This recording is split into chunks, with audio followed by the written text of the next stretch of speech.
tonight's broadcast as Club 54 Racing presents Friday Night Excitement from Ohsweken Speedway. We'll be live tonight on Facebook and YouTube. My name is Greg Kelman. With me, Adam Ross, and going to be another great night of action. Clinton Jeffrey will be patrolling down trackside once again. As hot laps just taking place right now for the 360 sprint cars and getting ready for tonight's qualifying action.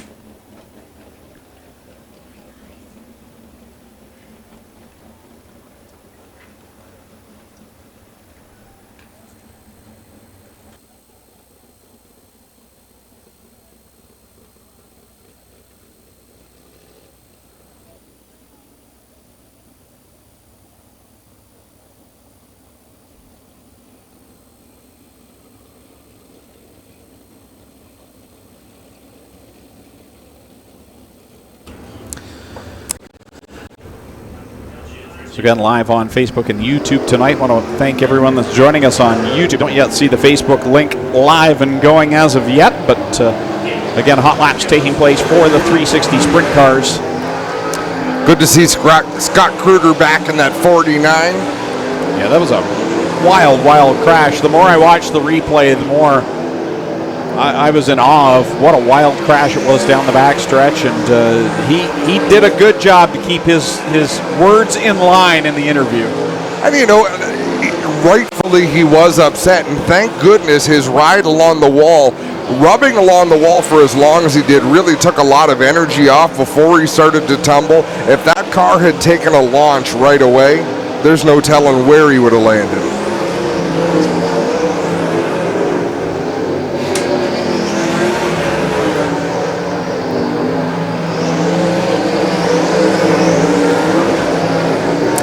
So it looks like the outside groove nice and smooth. Jake Brown hanging the rear end out. Coming off of turn number 4. Cole McDonald with a little bit of a bobble, or maybe he just lifted because he was done his practice session.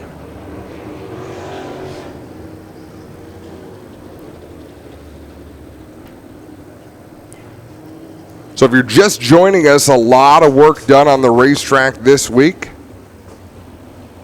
And it seems to have paid off. Things look great out there. There's a fantastic line right around the outside of the racetrack. We have yet to see what the bottom groove is going to do, Greg. You can see from here, turn 1 is pretty soft down there, but the drivers definitely have some options that are workable. And as Clinton Jeffrey joins us as the broadcast moves on, I'm sure he can get the opinion of some of these drivers and crew chiefs down in the pits and let us know what they're feeling. Yeah, during hot laps tonight, they have been sending many of the divisions down around that lower ring because it is quite damp down there right now. And later on in the night, that might be a good thing. That might be where you'll see some of these drivers heading down low, looking for some extra bite when the upper lanes start to dry out, slicken up a little bit. Do you know who that 16T is? And if you do you know what kind of car that is? Well, I believe it might be Mike Thompson or his brother. Jason Thompson. Jason Thompson. I believe it's Jason because Jason drives the 16T. Raced with us in iRacing this winter, said he's pretty excited. He's not making the jump that Alan Downey did, but he's going to do it in a mini stock. Of course, that's who it is. I spoke with him. I didn't realize that was the number he was running.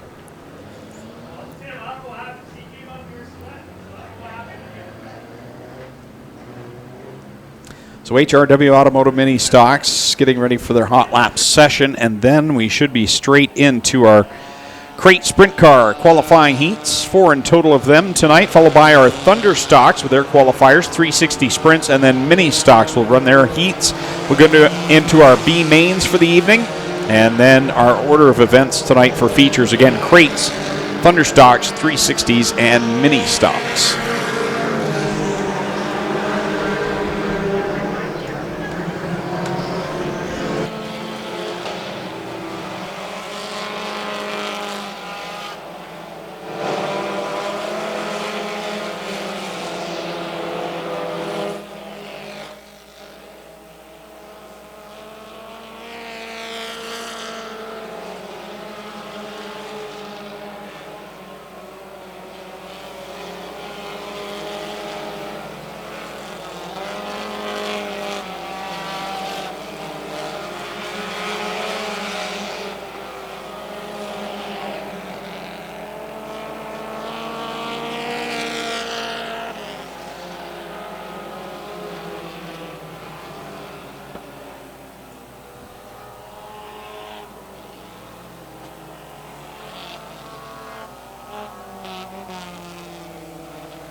Just got a message from Fabio Oliveri to say that 16T is the former Clinton Nichols race car.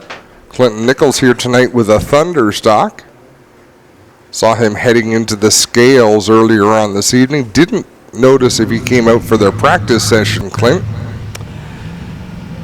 Good point there, Adam. I heard you guys talking about the track earlier. That's why I'm chiming in now. But yeah, Clint Nichols here with the help of the Gordon crew. Todd Gordon, Doug Gordon, helping him get that car rebuilt. So we'll see what Clint Nichols can do with the Thunderstock. And kind of an interesting story how it came together. I was talking to the Gordon family, Doug and Todd Gordon from their Warrior Racing chassis business. And he said, the Nichols family have been in racing around this area for a long time, and if the kid's serious, we felt it was a good time to jump in and help him get up to speed. So we'll see what Clint Nichols can do this year with some extra added experience and help when it comes to building those cars. So we'll watch how that plays out. But the track has come in. Very nice guys. Glenn and the crew have done a great job this week to put it together. You may have seen us working the bottom as things are a little bit tight down there. So it is coming in beautifully. We expect great things tonight. Still a bit soft on the bottom. And like I told a lot of the drivers, if our crew could actually have control of the moisture being added to the surface, things a lot better for them. And they got the closest thing to that this week. So we'll see what we get as far as track prep goes. So that's your Case IH track report to get us going. We're just about ready to go in with our anthems. Ladies and gentlemen, we'll ask you now to please rise, remove your caps, and turn your attentions to corners 1 and 2 where the national flags are being flown as we get ready for the playing of the U.S. and Canadian national anthems.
This will be an exciting start to the night. The Strickland's GMC Crate Sprint's going to kick things off on a pair of rookies on the front row.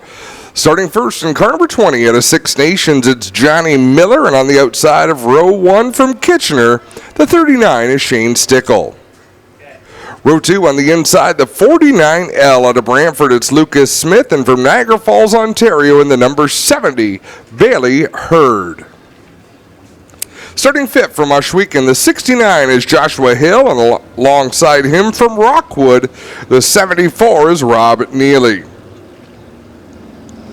Starting 7th from Caledonia, the 88 is Jesse McDonald, and starting 8th from Hagersville, the 49H is Jerry Hill. Starting 9th from Oshweek in the 9C is Brian Nanakoke, and rounding out the field from Woodstock, the 29W is Tyler Ward. 10 cars scheduled to start heat number 1 in the Strickland's GMC Crate Sprints. Top 5 will transfer directly to the A main. The rest will be B main bound.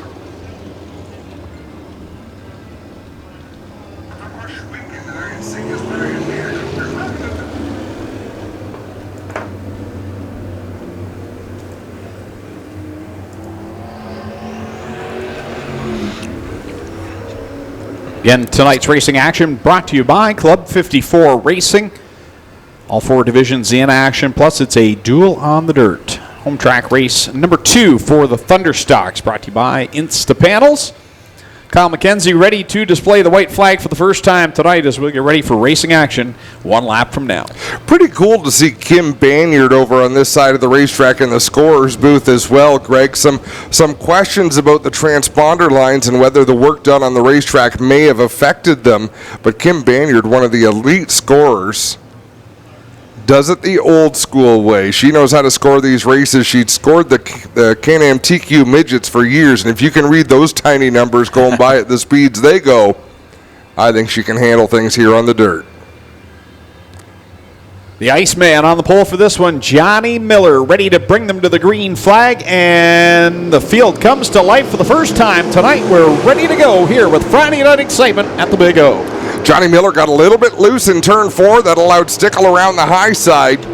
Made up most of the ground in 1 and 2, but Stickle came out strong down the back straightaway. It looks like he's going to lead lap number 1. Yeah, Shane Stickle out there with that newly wrapped car. He had that done 1 week ago. As last week's winner, Lucas Smith, was slow down the front stretch. He seems to have it back under power now and picked back up in behind. Well, no, troubles again entering corner 3. Yeah, he comes up to speed and then it just tapers off. Now, we heard they had some engine problems that they believe they discovered the cure to, and it's almost like a rev limiter is hitting that car before it should. Watch him down the backstretch up to speed, and then right there, okay, he didn't fall off this time. So in front, Shane Stickle being chased by Johnny Miller. Bailey Hurd up there in a solid 3rd spot. Rob Neely running in the 4th position. Then you've got the teammates back there of Josh Hill and Jesse McDonald going at it. So the 5th spot right now is Josh Hill. Jesse McDonald 1 place behind him. Brian Nanakoke has had some great races this season in that Canada Fuels 9C, looking pretty good as well, as Tyler Ward almost makes contact there with Lucas Smith. Smith is going to take that car back to the pits. Frustrating start to the night for Lucas Smith, who finally got into Mr. Transmission Victory Lane 1 week ago. Thought they had the gremlins figured out, but he has been bitten again, and he'll go back to the trailer and get ready for the B main. Well, talk about frustration. Look at the list of names who failed to qualify last week. Liam Martin, Jacob Dykstra, Paul Klager, I believe, was on that list. I think we need to drop the live scoring from the feed because it's coming up wrong. Yeah, we had some 360 sprint cars up there. Just having some issues again tonight with the scoring loops, so those will probably not show up properly tonight. We'll inform you the old-fashioned way who's running where. Shane Stickle picks up the win over Johnny Miller. Then it's Bailey Hurd 3rd, Rob Neely 4th, and Josh Hill will come home in 5th. Jesse McDonald 6th, 7th will be Brian Nanakoke at the line. 8th is Tyler Ward, and 9th will be Jerry Hill. 10th will go to Lucas Smith, who had to pull off early. And even still, Bailey Hurd qualified for the feature last week, so did Jesse McDonald, but they had to do it in the B feature. What a relief it is to get in through the, or am I wrong, did Jesse McDonald not just get in through the heat? Did he finish 5th or did Hill finish? No, he was in 6th. So he's going to have to go through the B main again, and that's just stressful. And last week we saw a lot of heavy hitters not even make the A main, so Jesse can't just feel confident that, hey, we'll just walk away with a B main win here tonight. Absolutely. Well, he's going to have Lucas Smith in his B main, who's going to be fighting for every piece of clay he can find out there. He does not want to sit out a feature. Heat race number 2 rolling on to the racetrack, starting from the pole out of Binbrook in the 29. It'll be Liam Martin. Alongside him from Kitchener, number 2, Travis Hofstetter. Starting in third in the 19 at Gore's Landing is Brandon Merle. And starting fourth from Ohsweken, the 28 is Jordan Hill. Starting fifth from Waterloo, the 19D is Alan Downey. And starting sixth from Beamsville, the 1A of Paul Klager. Starting 7th from Hagersville in the 14T is Noel Teal. Starting 8th from Hagersville, the MK8 is Matt Hill. Rounding out the field from St. Catharines, the 22 junior is Alan Galetta. As Kyle McKenzie about to give the white flag, we've got to welcome Cameron Thompson. He is now working in turn 4 as the flagging team. People getting shuffled around a little bit in the last couple of weeks, but great to have Cameron Thompson down there in the 4th turn as he will go out there and apply the chalk line. Well, guys, quickly, Cameron worked in last week, did a great job filling in for Johnny Howell. Johnny isn't getting around as quick as he was, and we needed a liaison in the pit, so we put Johnny Howell back there to help drivers get through any scoring issues they might have, because we've got so many of them back there. Bob was having trouble keeping up, so Cameron got the call. They tell me he's the flagger of the future, so we're going to put him to work down here in turn 4, and Johnny Howell's got a new job working in the pits with Bob. There's a lot of jobs that need doing here at the racetrack, and every one of them is important. Well, except ours. Well, Liam Martin is looking for revenge, I guess you would call it, after 1 week ago not making the A main. This was a guy that led the points early in the season, and he wants to get in the easy way through the heats. I doubt there will be any driver who qualifies for every feature event this year. That's how tough this division is, as Jordan Hill and Brandon Merle driving close down the front straightaway there, close again down the backstretch, trying to catch Hofstetter, who's off to a good start. Brandon Merle up there mixing it up with the top 5, trying to get his way into the A main as well. The driver that makes his way all the way from Gore's Landing down in the Eastern Ontario region, down closer to Brighton Speedway, which used to be his home track on Saturday nights in the Thunderstock division. But here he is doing a nice job working his way to second. Hofstetter got a little wide there coming off of turn 4. That allowed Jordan Hill to close in, and Paul Klager. Klager showed a wheel to Hill on the inside and had to lift in a hurry. He's going to try again down in 3 and 4. Halfway home in this one, 4 in, 4 to go in this 8-lap qualifying heat with Martin Merle. Alan Downey gets off track up in corners 1 and 2, gathers it back up. Nice save by the driver of the 19D. Yeah, that's a pucker up moment, and I'm not talking about your lips when you get up there at that speed off the banking. Here comes Brandon Merle challenging for the top spot as they work down the backstretch. Liam Martin has the lead, but here comes Brandon Merle. Really got this sprint car figured out here tonight. Yeah, he's got a nice line around the bottom. If he could get off the turn with that same amount of momentum, he'd be doing great. He just he either blows the entry or blows the exit. When I say that, I mean he's still going pretty quick, but he's just missing it by a hair. But if he could put both the entry and the exit together, he could really mount a challenge. One more time around for Liam Martin out of Binbrook, Ontario, your leader over Brandon Merle, Paul Klager, Travis Hofstetter, and Jordan Hill. Right now, the 5 transferred position cars. Checkered flag in the air. Liam Martin going to take the win. A great run by Merle to finish 2nd. Klager 3rd. Hofstetter 4th. Jordan Hill 5th. And in the show, Noel Teal, Matt Hill, Alan Downey, and Alan Galetta are headed for the B main.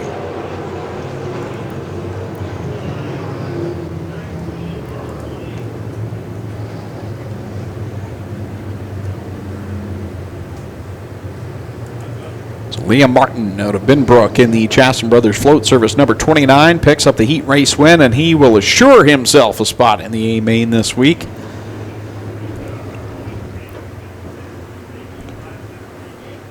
When you've got nearly 40 cars coming every week in this division, you cannot count yourself for sure in the A main at all. And how exciting is that? Where so many tracks have been struggling to get cars that most of them have done away with heat races in the first place. There's not really an asphalt track that I know of anymore that runs heat races. We need ours. Heat race number 3, starting on the pole in the number 56 out of Hamilton, it's Derek Lemaire. On the outside of him from Welland, the 3B is Blaine Barrow. Starting 3rd in the number 5 out of Beachville, it's DJ Christie, and starting 4th from Mount Bridges, the 45 is Nick Sheridan. Starting 5th from Freelton, the 43 is Darren Dryden. Alongside him from Font Hill, the 08 is Stephen Beckett. Starting 7th from Stony Creek, the 24A is A.J. Lewis. Starting 8th from Ohsweken, the 38 is Derek Miller. Rounding out the field in the number 70 from Brampton, Dave McKnight Jr. Derek Miller losing a wheel in practice. He has things put back together, and he is ready to rumble here in this qualifying heat. Tyson Berry watching here tonight from down under in Australia. Cheers, he says. Not Tyson Berry of the Colorado Avalanche. What time is it there, Tyson? What day is it? They're ahead of us, right? They are. Most people are ahead of you and me, Greg. What time is it in Cambridge, Adam? I don't know. I'm never there at this time. On a Friday. Note to all burglars out there. Green flag in the air. Derek Lemaire and Blaine Barrow will lead them into corners 1 and 2, and down the back stretch with DJ Christie riding back there in third. Stephen Beckett and the youngster that's been all the talk, Nick Sheridan, right now battling for fourth. Nick Sheridan on the inside of DJ Christie. A couple of young drivers whose parents raced on the asphalt came to their senses and brought them to the dirt.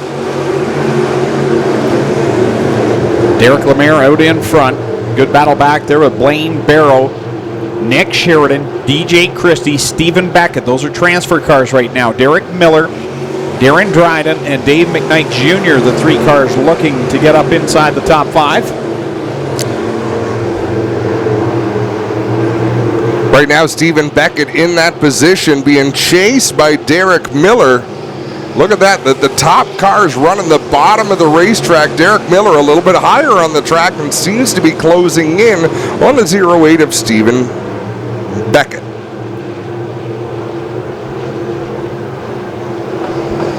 Five laps up on the board for Derek Lemaire of the Burger Barn Racing, number 56. Then Nick Sheridan there in second. DJ Christie and Blaine Barrow were duking it out. DJ Christie into the third position. Barrow back to fourth. Stephen Beckett still holding down fifth. Darren Dryden, who sits outside of a transfer spot, he's about 8 car lengths back of getting into the show as he's trying to hold off Derek Miller. Well, Derek Miller was closing in on Beckett, and then Darren Dryden made a pass on Miller. They lost a little bit of ground, but he'll have a good starting spot for the B main if this is how they finish. Sheridan closing the gap on Derek Lemaire for the lead, but I think he's going to run out of time. Lemaire in that Burger Barn 56. One more trip through 3 and 4. Checkers off of corner number 4. Derek Lemaire will pick up the win over Nick Sheridan. DJ Christie easily comes home third. Blaine Barrow holds on to fourth over Stephen Beckett. Then you've got Darren Dryden, Derek Miller, and Dave McKnight Jr. will all go to tonight's B main. As there we see Derek Lemaire in the Burger Barn Ace-Win Construction, number 56, picking up the heat race win. And I got a note that Oswego Speedway still runs heat. That they do. And I'm thrilled to see this week that Vern Lefebvre is on his way to a recovery. Did you see that video, Greg, of the fire down at Oswego Speedway? That was scary. Wow. I saw his hands and his arms bandaged up, and someone should send him a note and say, hey, if you're just resting, you should watch some Oswego Speedway action on a Friday night. Might pass the time for him. Tyson Berry says it's 9:30 Saturday morning in Australia right now. He said, Saturday morning, mate. So in Canadian, do I say thank you, Hoser, or well, we don't have a mate to really? No, but I think, hey man, thanks man. Hey man, there you go. See, I went totally Bob and Doug McKenzie there with Hoser. Thanks, bruh. Yeah, you went a little excessive.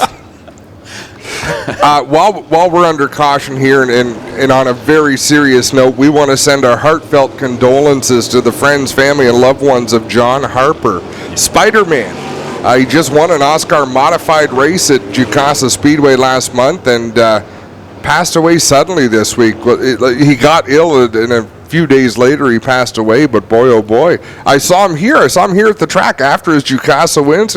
Congratulations, John. That was awesome to see, and he looked well. And, he passed away this week. And that's, when I saw the news, I was completely shocked because you and I were both there at Jukasa that day when he got the win, and you're shocked and upset, but at the same time, I'm glad that he got to win that race at Jukasa, because the last time I spoke to him, man, he was happy. Racing meant so much to John. I got to see him a lot when I worked down at Grisdale. Just a great guy. Let's give you the lineup quickly. Jacob Dykstra in the 5D, Jesse Costa in the 52, Brad Herron in the 12, Eric Gledhill in the 14, Lofton Schutz in the 10, Trevor Young in the 51, Spencer Davis in the 83, Hannah Farrell in the 4, and Jason Dixon in the 69K. He'll take the green and head down into corner number 1 with Jacob Dykstra, another one of those drivers looking for a comeback night here after he failed to get into the A main 1 week ago. He's trying to hold off Jesse Costa, who's challenging on the bottom. Big move by Jesse Costa, sticks his nose to the inside. Dykstra has to reroute turn number 4, adjust his line a little bit. They'll continue to race side by side through 1 and 2 with Costa taking the advantage. We talked about how tacky it was down low at the start of the broadcast, and we're seeing guys going down there already, and Jesse Costa really making it work. And with the crates, I think they don't carry so much speed that they're able to hook the bottom. I don't think a 360 could make the bottom work as well as the crates are right now, just with the horsepower that they have. Jesse Costa leading the way over Jacob Dykstra, Eric Gledhill, then it's Brad Herron and Hannah Farrell side by side for 4th and 5th. Right now, Lofton Schutz in the 10 on the outside of a transfer spot. With the luck of the draw format, how much do you think Darren Barr likes seeing both of his cars in the same heat race? To me, it's loading all your bullets into one chamber at the same time, and if anything goes wrong, then you've got a lot of problems. So right now, both in transfer spots, though, so looking good for Darren Barr and Barr Motorsports. So far, so good for that group, and so far, so good for Jesse Costa, who has just powered away nearly a full straightaway advantage as Gledhill making a move to the inside of Jacob Dykstra with 2 laps to go. 2 more trips around for Jesse Costa out of St. Thomas, Ontario, the best safety training car, number 52. He works it down the backstretch. Last week, we saw him take a big bump down in corner number 1 while he was battling for the win. And after the race, he said, you know what? I was nervous when I hit it because that's how I injured my back, but he said it felt good afterwards, and that was a great sign for Jesse Costa. That is a great sign, and the drivers are going to be thrilled with the improvements that we've seen at the racetrack. Jesse Costa as thrilled as anybody, I'm sure, taking the win in this heat race number 4 for the Strickland GMC Crate Sprints. Dykstra 2nd, Gledhill, Farrell, Brad Herron headed for the B main will be Lofton Schutz, Spencer Davis, Trevor Young, and Jason Dixon.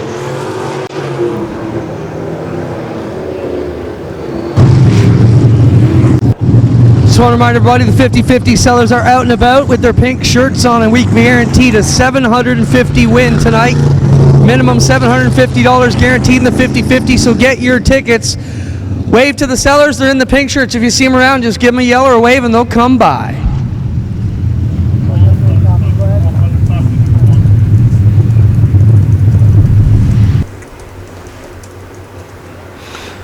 Middleport Mechanical Thunderstocks ready to go with their qualifying heats here tonight. It's an Instapanels dual on the dirt home track race for them. Home track race number 2 on the season.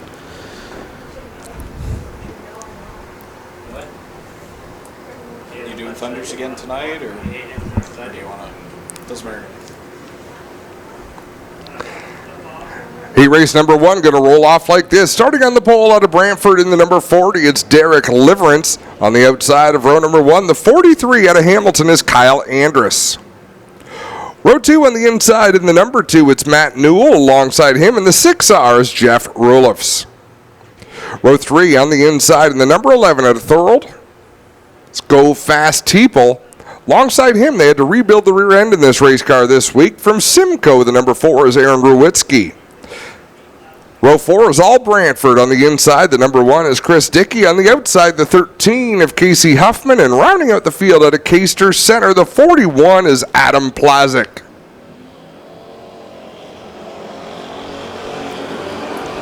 Green is out. Derek Liverance leads him down into the first corner with Go Fast Teeple in tow.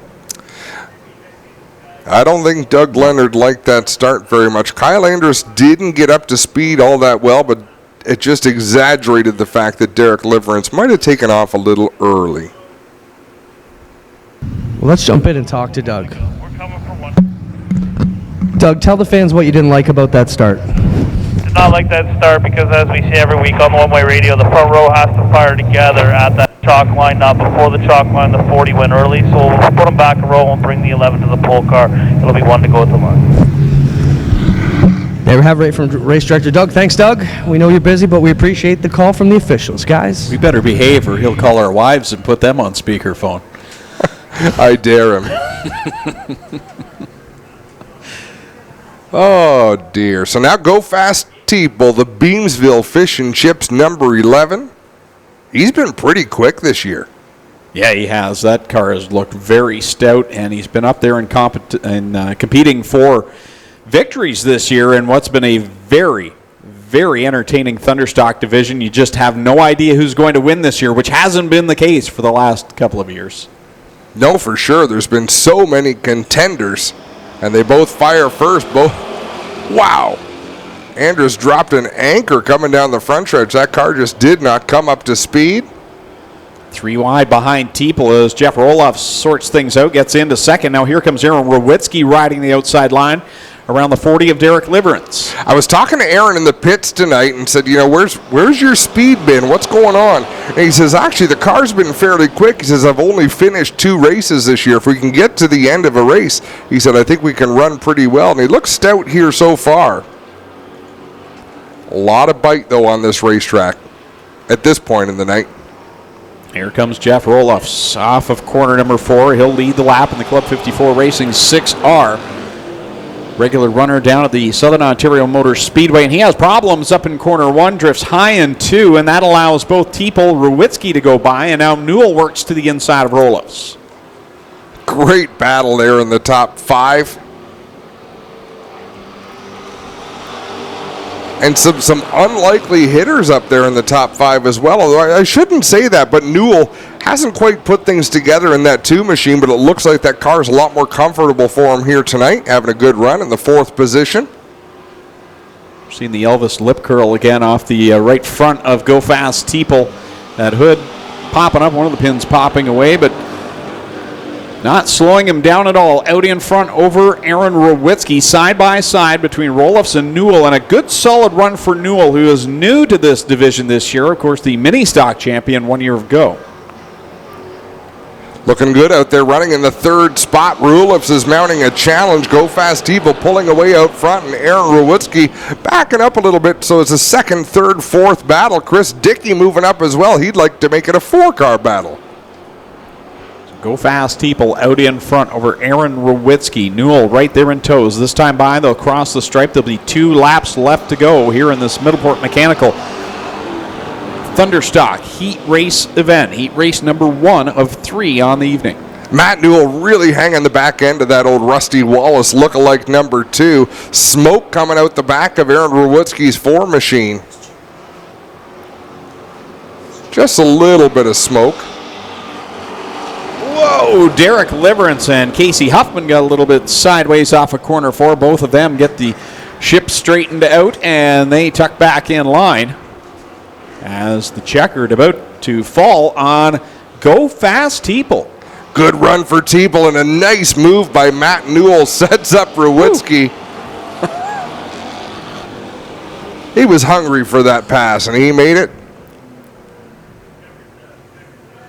So Newell comes home in 2nd over Rowitsky, Dickey, and Roloff's your top 5.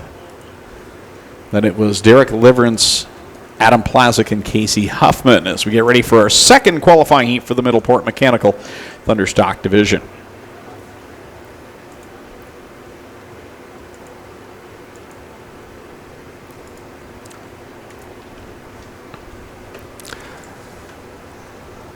And the field rolls out in order. Starting on the pole from Hagersville, the 93 is Melissa Miller, and on the outside from Harley, the 37 is Rob Hoskins. Starting 3rd, the 21X from Caledonia, it's Mark Bazine, and starting 4th from Jerseyville, the 53 is Logan Schwedick. Starting 5th from Hagersville, the 8 is Ryan Dinning, and starting 6th from Port Robinson, the 108Z is Zach Bleach. Starting 7th from Oshwegan, the 24 is Blake Bombury Jr., and starting 8th from Canfield, the 32 is Mark Fawcett. Rounding out the field from Guelph in the 79, it's Christopher Hale.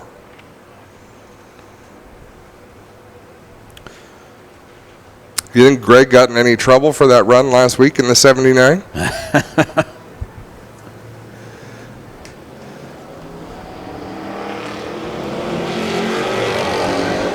Melissa Miller in that 93, little sluggish off the start there, so it has been allowed to carry on from the looks of it. Logan Schwedick in the 53, some smoke out the back end of that black 53, but he's challenging Rob Hoskins for the lead. It doesn't seem to be hurting him at all. He's got plenty of horsepower. He draws up alongside Rob Hoskins. They go down into corner number 1, and smoke getting heavier out of the 53 of Logan Schwedick, but he tucks up in front as the leader, and here comes Mark Bazine with a good run off of corner 2. Well, Rob Hoskins had to bite the brakes to avoid the 53 machine. Now he's having to work up the banking to avoid the Burger Barn 21 of Bazine. He'll settle into third just ahead of Ryan Dinning. Mark Bazine making the comment this week on Facebook that they really thought they were making some gains on this machine, and here he is right now running second in a very solid, strong-looking second place as these top 3 now are being joined by Ryan Dinning, who would love to have a good run here tonight. Dinning is definitely due for a good run, and this battle at the back of the field is amazing. Blake Bombery out in front of Fawcett, Miller, Bleach, and Hale. Yeah, you see Bob buried there in the purple 24, Fawcett.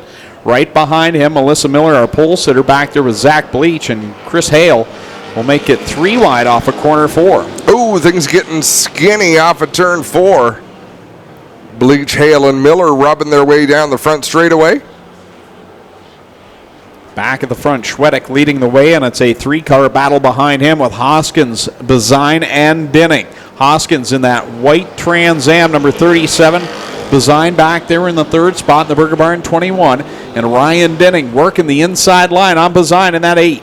Yeah, Dinning working the bottom of the racetrack, and that's reminiscent. We've watched him win a lot of races working that exact line on the bottom, able to figure out when to throw the throttle to it and get off with a good head of steam.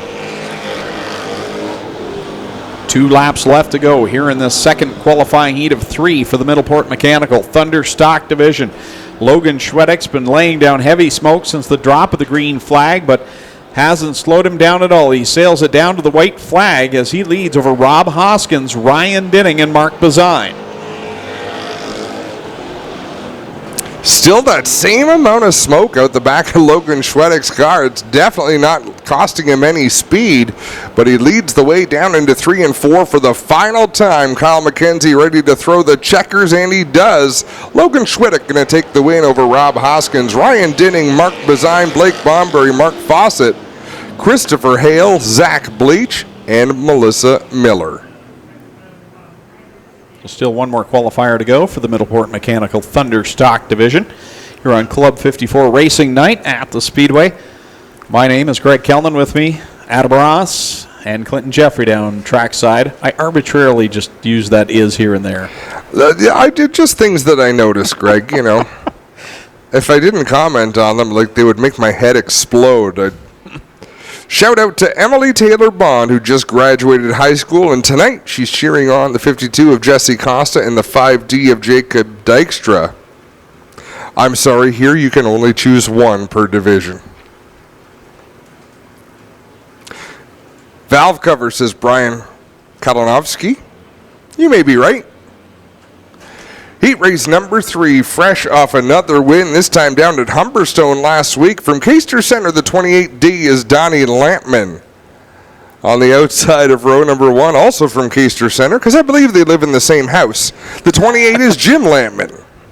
Starting third from Hagersville, the 23 is Trevor DeBoer. Alongside him from Hamilton, the 25 is Ken Sargent. Starting fifth from Victoria, the 84 RK is Ryan Beagle, and alongside him from Hagersville, the 49 is Dave Bailey. Rounding out the field, the 74H from Dunnville is Devin Habiak, and out of Hamilton, the 43C is Clinton Nichols. Green in the air, and the Lampmans will lead us down into corner 1 this first time around as Ken Sargent right on the back bumper of Jim Lampman. Oh, they just about made it 3 wide. Now Jim Lampman squirts away off of corner 2. Down the back straightaway they go with Jim Lampman out in front. Donnie Lampman pedaling on the inside. Man, they closed the gap into the corner. Donnie Lampman drove as deep as Kenny Sargent. They all drove deeper than Jim Lampman did, so they had to roll out of the throttle to avoid making contact. Here comes Trevor DeBoer. Trevor DeBoer on the bottom, and in the middle, Ken Sargent, Jim Lampman on the outside there. As they go into 3 now, it's Sargent with a good run here on Jim Lampman. The 2 Camaros side by side. They got Trevor DeBoer along in the mix in a Camaro as well. And then Donnie Lampman, who picked up his first win 2 weeks ago, right there in that Monte Carlo, right in the thick of it. What a battle. The top 5 cars. Now, this is a handicap division. Our fender divisions are handicap, Clinton, so this, we are allowed to say, is the fast car heat. And Ken Sargent will lead that lap over Trevor DeBoer, but on the outside, Jim Lampman digging back to the outside of DeBoer. They work off a corner 2. It's Sargent, DeBoer side by side between Lampman and Bailey. And then here comes Donnie Lampman and Ryan Beagle into the middle of this as well. And looks like I'll be announcing for a while as Tiny's Treats has made its way here into the tower, Adam. I'm eating ice cream. Call me in a minute. What a great race. Ken Sargent out in front. Trevor DeBoer tried to hold off Dave Bailey, but I think he just poked the bear. And Bailey fighting his way up to second. Ken Sargent going into 3 with a bit of a push. Off a corner 4 they work. Ken Sargent leads over Dave Bailey and Trevor DeBoer. Good battle here at the front. This is exactly what we expect to see come feature time, as we always do in this division. Always so entertaining. Sargent, then behind him, side by side. Bailey, something went wrong. He went up into DeBoer, and both cars up into the high side of corner 3. Both will get back on track. I don't know what happened between the two. It might be a right front down for Dave Bailey. Yeah, if I had to guess, that's what happened. Wow. And he took Trevor DeBoer up the track with him, which is, I believe, what cut the right front to begin with, was contact with Trevor DeBoer at a turn 4 a couple laps ago. And Dave Bailey is really cheap. He's going to be ticked off if he cut a tire and has to buy a new one. Ken Sargent now leading over Ryan Beagle, who got by Jim Lampman into that second spot, so put Lampman back to 3rd. Donnie Lampman running in 4th. As we come to the checkers, picking up the win, it's going to be Ken Sargent over Ryan Beagle, Jim Lampman, Donnie Lampman, then it's Steve Vander Zanden in the 74, and then Trevor DeBoer will be the final car to cross the line with Dave Bailey over in the pit area. So if you're in the grandstands watching the races, jump on our Facebook feed. Send us a picture of where you're sitting, where you like to sit. Send us a picture of your favorite driver. Daryl Knight just made a comment. This is a loaded heat. 4 feature winners so far this season. And that's how the heats work in the mini stocks and the Thunder stocks, is all those fast cars are going to wind up in the last heat together. It makes things real entertaining. First of 3 qualifying heats coming out onto the speedway for the Cool Kids Ice and Water Core Pack Merchandising Sprint Cars, are 360 cubic inch sprint car division. Starting on the pole in heat race number 1 from Scotland in the Total Rentals Ackland Insurance Ties Tree Service car number 87X. That'll be Sean Evans. Going from the second spot in the Ohsweken Speedway Renway Energy Case IH car number 0. This is the Red Rocket, Jim Hoopinen. Jim Hoopinen in his second week of competition for Glenn Stiers Racing. Going from position number 3 out of Charing Cross in the ERW Contracting car number 9B, it's Scott Burke. And going from 4th out of Thedford, Ontario in the Coldwell Banker Jennifer Hatch Tim's Lawn Care car number 5D, this is Shane Ross. Going from 5th out of Ontario, New York, aboard car number 69, the Prestige Pool. Car number 69, that'll be Steve Glover. And going alongside him from the 6th position from Simcoe in the Gales Auto Aftermarket 21, that'll be John Burbridge Sr. tonight. John Burbridge Sr. listed as the driver of the 21 here tonight.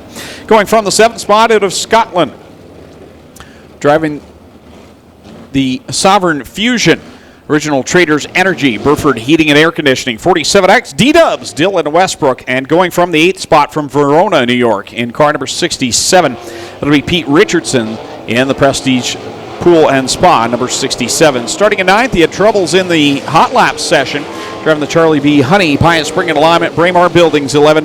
It'll be Jamie Turner. So Jamie Turner gets that car number 11 back together. Also with support from Mudcat Entertainment Center.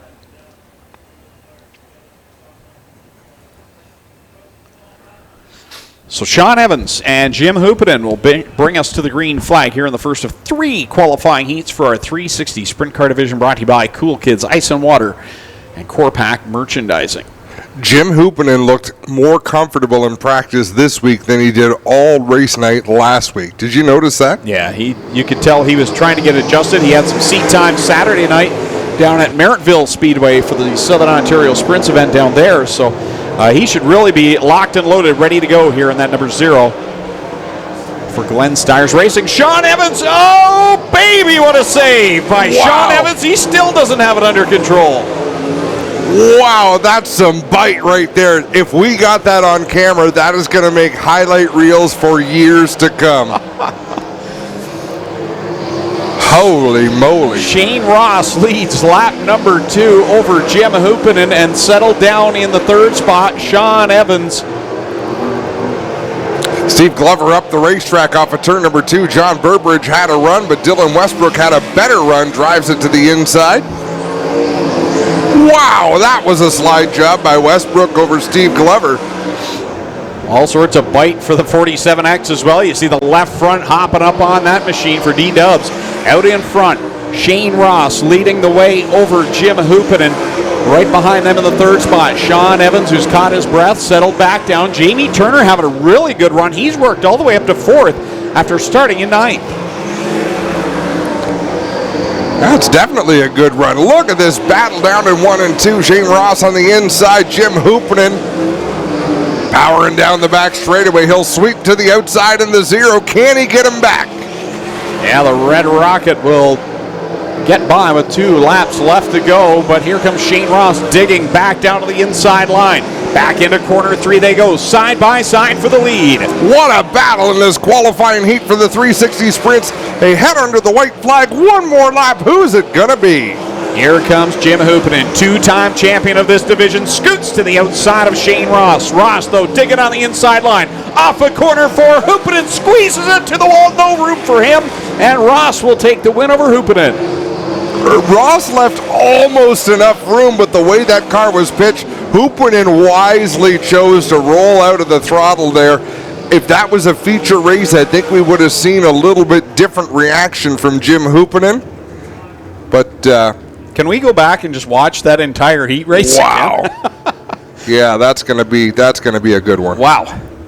Here comes the replay for Sean Evans off of corner 1. I mean, he was ready to launch to the moon at one point there. Goodness gracious, 3 times. Show that again. If you can show that one more time, I want to see it again. Again, if you have your smartphones, you can watch on our Facebook feed, YouTube as well. As Sean Evans, nope, looks like we're not going to get another look at that, but Sean Evans, oh, here it is. Here it is. Down into 3 and 4, the car was just perfect. Almost spins out. He's on one wheel. There was a point I think all 4 tires had come off the ground. It was just standing on the tail tank. He didn't wreck the car, Nathan, but I think he wrecked a pair of boxer briefs in the process of that one. Absolutely. Second qualifying heat coming out onto the speedway. Starting from the pole out of Lewiston, New York. In the G&J Contracting 81 is Derek Jonathan. Alongside him, the winner 1 week ago from Mississauga. Driving the CarStar Brantford Ackland Insurance Ripshot, number 17X, the highlight man, Mac DeMann. Going from the 3rd position out of Beamsville in the Part Source car number 88H, also brought to you by J&E Recovery. That is Josh Hansen and his Outside the Car Quest Auto Parts. Brown Auto Service, number 10, that is downtown Mitch Brown from Brantford. Starting 5th out of Thamesford in the Vipon Dowler car number 45, that is Curtis Gartley. And going from the 6th position from Caister Center in the Burger Barn Ace One Construction Mobile 1, number 13, it'll be Corey Turner. Going from 7th from Carlisle in the Nitro 54 variety MMBO Direct Marketing car number 9 is Steve Lyons. And going from the 8th and final position from Caister Center in the body line, Total Coatings, number 46, that'll be Kevin Pauls. Remind me to tell you of how a wheelie cost Dylan Westbrook $5,000.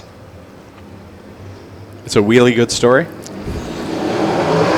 that was corny. Green flag out on this field, the second qualifying heat for a 360 sprint cars as Derek Jonathan tries to hold off Mac DeMann, but the highlight man shoots by into 3. How happy is Mac DeMann going to be with his foot to the floor, not having to worry about where the car is going to bounce to? Derek Jonathan, though, giving a good run on the inside in that 81 machine. Great battle in the opening laps. Derek Jonathan hanging with Mac Demand. Now Demand will break free off of corner number 4 and lead lap number 2 as they go down into corners 1 and 2. Really good run for Derek Jonathan, working that inside line. Absolutely carrying a ton of speed. As I say that, he lost a little bit there in 3 and 4, but Derek Jonathan showed up to race here tonight. Caution flag out on the speedway as Kyle McKenzie waves the yellow flag. And I believe there is yet debris right up in the middle of corner 1. Safety crew getting up there. A side panel off of Steve Lyons' nose wing. I thought we had this conversation last week. We were going to do away with the term debris or stuff. It's a stuff yellow. Nose wing problems for Mitch Brown as well. In the 10, we can see his nose wing laying down flat. Clinton, what's going on in the pits? Well, I'm over here in turn 3 and 4 right now. Just going to chime in on this. Steve Lyons has lost the side of his front wing as well. So we think that's the cause of the debris. Doug is trying to determine that. And we'll see if that is the cause. Yep, it was the MMBO Direct Marketing logoage on the side of that wing panel there that was picked up by the safety crew. MMBO Direct Marketing worked with us here at the Speedway. They're the ones that put on our kids race events here in support of the Canadian National Autism Foundation. And they've teamed up with Steve Lyons, and they got a little bit extra TV time tonight. Well, it just came over the one-way radio. Steve in the 9. The debris is your caution. You will have to go tail.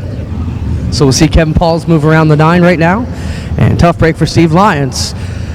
We will see. And you guys are absolutely right. Mac's got to be pleased. The outside lane, the track crew's done a great job. We've got a good top that they can really hammer around, but lots of bite on the bottom for the guys who want to work the inside and use the feather technique. They've got a lot of bite off the inside. So good equal groups here in the track in the early going tonight.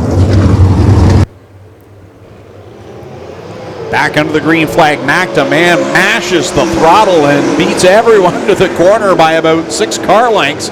Derek Jonathan holding on to the second spot. Here comes Mitch Brown. He has the nose wing damage, but it's not slowing him down at all. Mitch Brown in that 3rd spot, but Derek Jonathan carrying more speed off the corner. Halfway through this heat, 4 laps down, 4 laps to go. Mac Demand checking out, picked up his first feature win of the season 1 week ago. His 2nd career win in the 360 Sprint Car Division. And looks like he's really got things under control here again tonight. Corey Turner just threw, not really a slide job, just took away Josh Hansen's line. I want to see if Hansen does the same back to him coming off of 4. And he does. He let the car come up. He didn't see how Corey Turner had bobbled there, but nice back and forth for position between the 13 of Corey Turner and the 88 of Josh Hansen. Mac Demand works around the slower car of Kevin Pauls to the white flag with Derek Jonathan 2nd. Mitch Brown right now 3rd. Corey Turner holds down 4th. Josh Hansen doing everything he can, going up top, trying to get around Corey for 4th. He wants to beat Corey Turner. You can feel it. Checkers out. Demand takes the win. Derek Jonathan with a good run coming home 2nd. Mitch Brown 3rd. Corey Turner 4th. Josh Hansen 5th. And it may sound stupid because obviously he wants to beat him. That's what race car drivers do.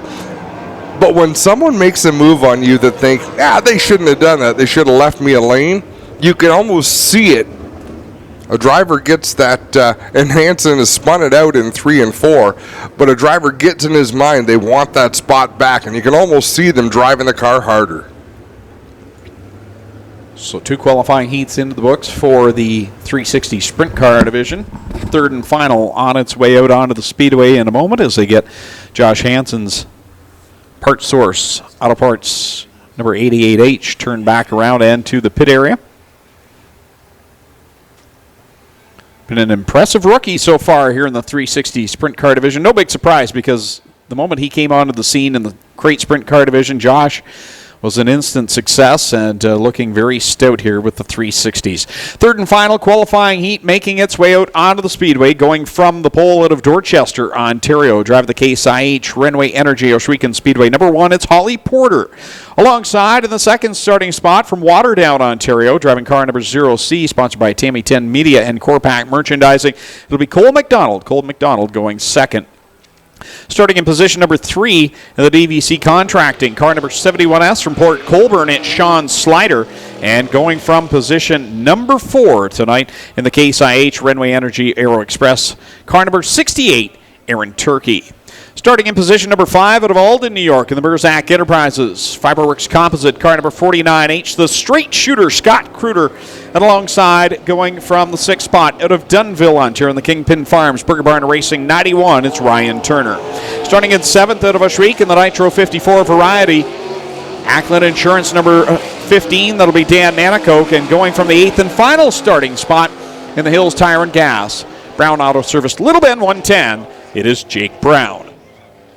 8 cars, 8 laps, 3rd and final qualifying heat for the Cool Kids Ice and Water Core Pack Merchandising Sprint Cars. Thank you for the ice cream, Gary. I'll get to it here eventually. I had to let Adam get his in first. He's got to choke it back, right? You can eat all that? I haven't even sniffed it yet. Leave it alone. 50-50 tickets, ladies and gentlemen. Don't forget, guaranteed $750 tonight. Make sure it happens. Get it up there, $750 guaranteed. The payout tonight minimum. Look for the sellers in your pink shirts.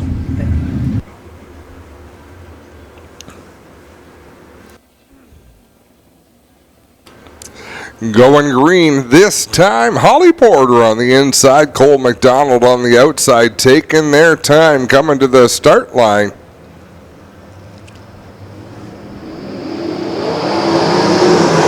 And Holly Porter will break away from the pack down into corner number 1 and lead down through 2 as she brings Aaron Turkey, teammate, along with her. Ryan Turner with a good run to the inside of Scott Kruder, and he has to take evasive action over Aaron Turkey, who got real sideways heading into 3.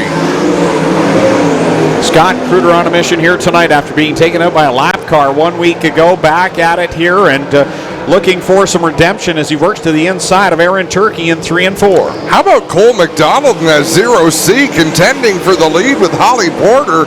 Porter running the bottom of the racetrack. That's kind of a Holly Porter line down there. Cole McDonald a little higher on the track, but doing a great job in second as Scott Kruder clears Aaron Turkey in that 3rd spot. Yeah, Cole McDonald looking really steady up there in that 2nd position, but here comes Scott Kruder as he works off of corner 2 with a head of steam down the backstretch. He'll close the gap on 2nd. He'll look to the inside of Cole McDonald through 3 and 4, slip past that 0C and slide up in front for the 2nd spot. It's Holly Porter right now leading over Scott Kruder. Cole McDonald holding on in 3rd. Aaron Turkey 4th. Ryan Turner to 5th. Jake Brown right now running 6th. Dan Nanakote 7th. And Sean Slider in 8th. Cole McDonald didn't lay over once Kruder went by. He actually mounted a challenge in the next turn, but now he's got a problem up there in turn 2. That allows Aaron Turkey to get by on the bottom. 2 laps left to go for Holly Porter, but the gap is closing as here comes Scott Kruder. Works it right around the rim in corner number 2 and will draw up closer down the backstretch, really getting some good horsepower in the straightaways. Completely contrasting lines. Holly Porter down low, Scott Kruder up high. One more lap. Here comes the straight shooter, works it off at corner 2, now looks down low as they go down towards corner 3. Tips it back up top, around to the outside of Porter, coming to the checkered flags. Porter has the lead, Kruder will finish in 2nd. Good racing in the sprint car division tonight. Turkey 3rd, Turner 4th, McDonald 5th, then it's Jake Brown, Slider, and Dan Nanakoke.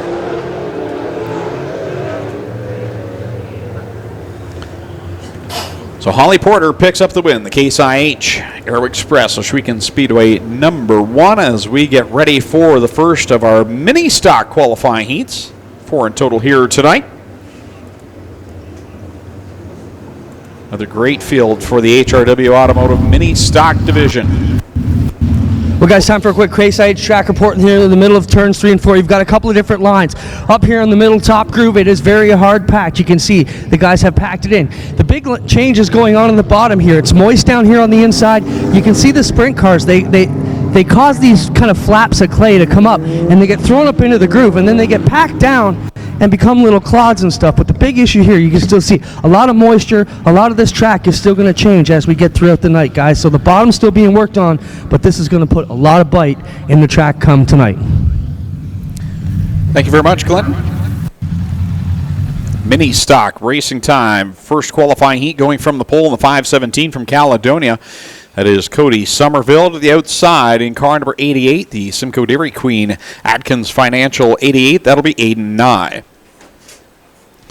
Going from position number 3, it's the pinball, Mike Iverson.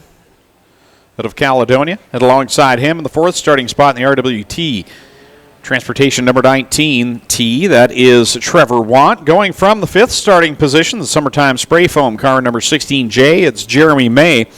And alongside, going from position number 6 in the Bell Camp Manufacturing number 54, back with the hatchback here tonight, Christopher French. Going from 7th, it'll be Brian Crosgrove from Hamilton in the R&B Sprinklers number 96. And I believe Tim Newell is joining the tail this one. Didn't have him in our lineup, but Tim Newell looks to be tagging on to the back end of this qualifying heat.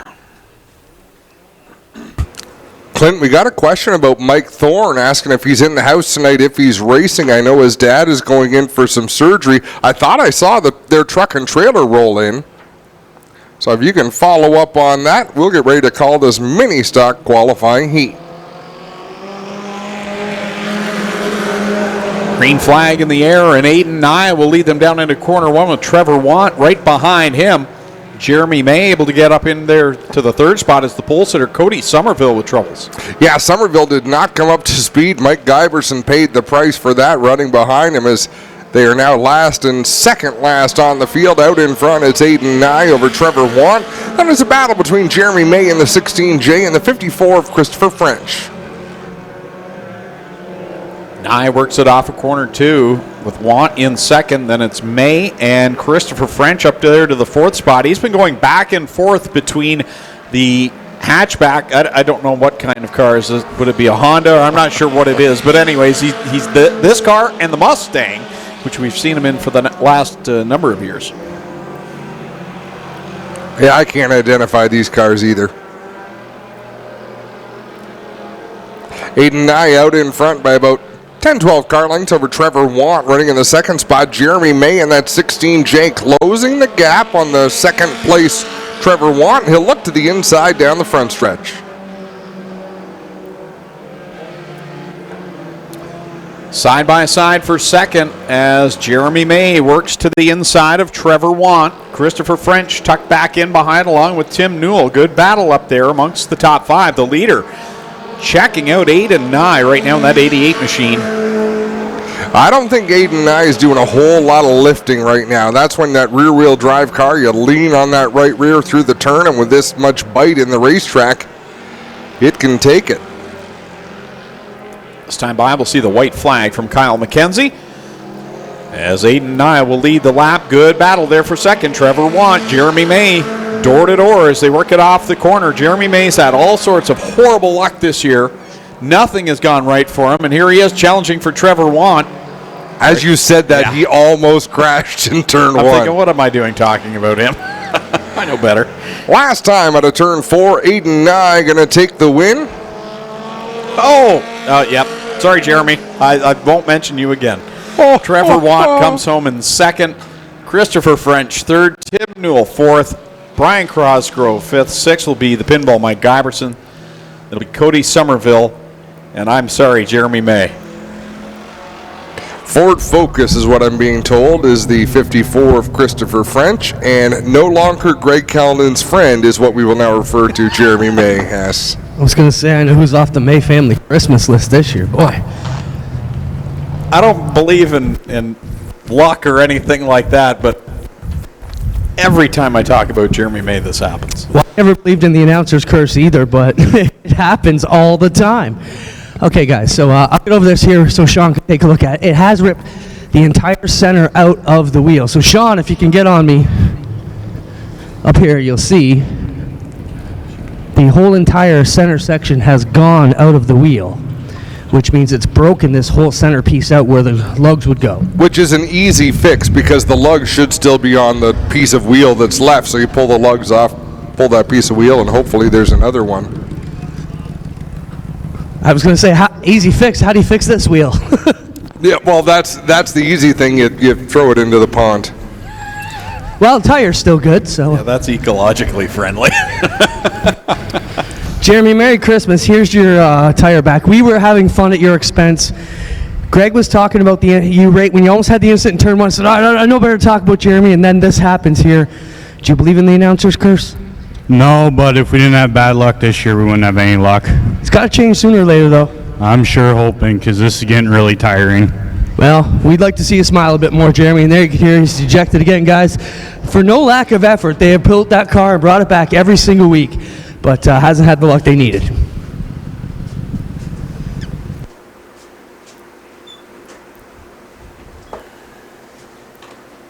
Greg, I don't mind you talking to me, but please never talk about me. So I'm worried of what might happen. That Adam Ross, he's never missed a Friday night. I hope he doesn't make it next Friday. I hope he does. So we'll get a look at Jeremy May's car as he comes across the stripe, and you name it, he's had that problem this year. It's just been one thing after another, and the tough part is we like to talk drivers up when they're having a good run, and it seems like, okay, they've got the monkey off their back, and you want to see Jeremy succeed, and then it just happens again, and we end up with egg on our face. Well, we got a moment to talk about Rivals, Adam. Rivals, racerivals.com is the newest wagering option you've got here for our favorite sport of auto racing in Ontario, and especially here at Ohsweken Speedway.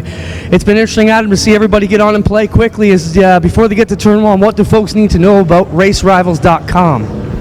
Well, they need to know that the pools are already open for next Friday. There's also a couple of free rolls going on. The NASCAR Cup race at Daytona, UFC fights next week. But what they need to know is go to racerivals.com. That's Race Rivals with a Z. And sign up. It is all sorts of fun, Clinton. You and I have had a lot of fun, and I don't know if you got a chance to see the Facebook post, but I found out what my part of our little wager is going to be, and we can talk about that Wednesday night when we go online live. Sounds great. Give us a lineup. Getting ready to roll. Jason Tolton goes from the pole in the vacuum trucks number 1. Alongside him, Paul Longboat in the 188. Inside of row number 2, Sean F. Toddy in the Savona Services 15. Cheeseburger there. And Daniel McKay alongside him in the 4th starting position. Then we've got the Gaylor Equipment Kubota 16 of Fabio Oliveri. Alongside him from Dundas in the Cal Tire 69, it's Rob Twitchett. Then we've got Jonathan Ayrton in the 21 and the 265 of Mike Evers. And Mike Evers moved very quickly from that back row up to 3rd. Out in front, Jason Tolton, Paul Longboat, and Mike Evers going at it. Tolton had to gather it back up off of 4. Microphone on, works better. Some tight racing out here. Fabio Oliveri in 4th in that 16. He clears the Mackie number 13, McKay. I don't know why I always question that. Top 4 now pulling away as Sean F. Toddy, whatever problem he had on that race car, seems to have sorted itself out as Mike Evers almost goes around in the corner. Evers will tuck back in behind Jonathan Ayrton. Top 3 single file right now. Paul Longboat, Jason Tolton, and Fabio Oliveri. And then it's 3 wide behind them. And for Cheeseburger, Sean F. Toddy, another situation where he's either up at the front, going for the win, or he's struggling to stay inside a transfer spot. Right now, he's right up there. Rob Twitchett in that 69 machine, bringing up the tail now that Mike Evers has peeled his way off into the pits in that number 265. 2 laps to go. 2 more circuits around for Paul Longboat, one of the graduates from our Bomber division.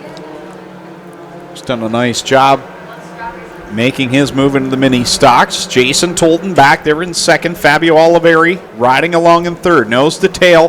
Here comes Tolton. He'll look low off of corner 4 to the white flag.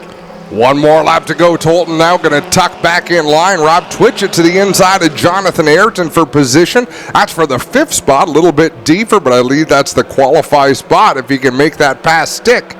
Up at the front, Jamieson still trying to hold off. Tolton in the 1 and Fabio Oliveri in the 16.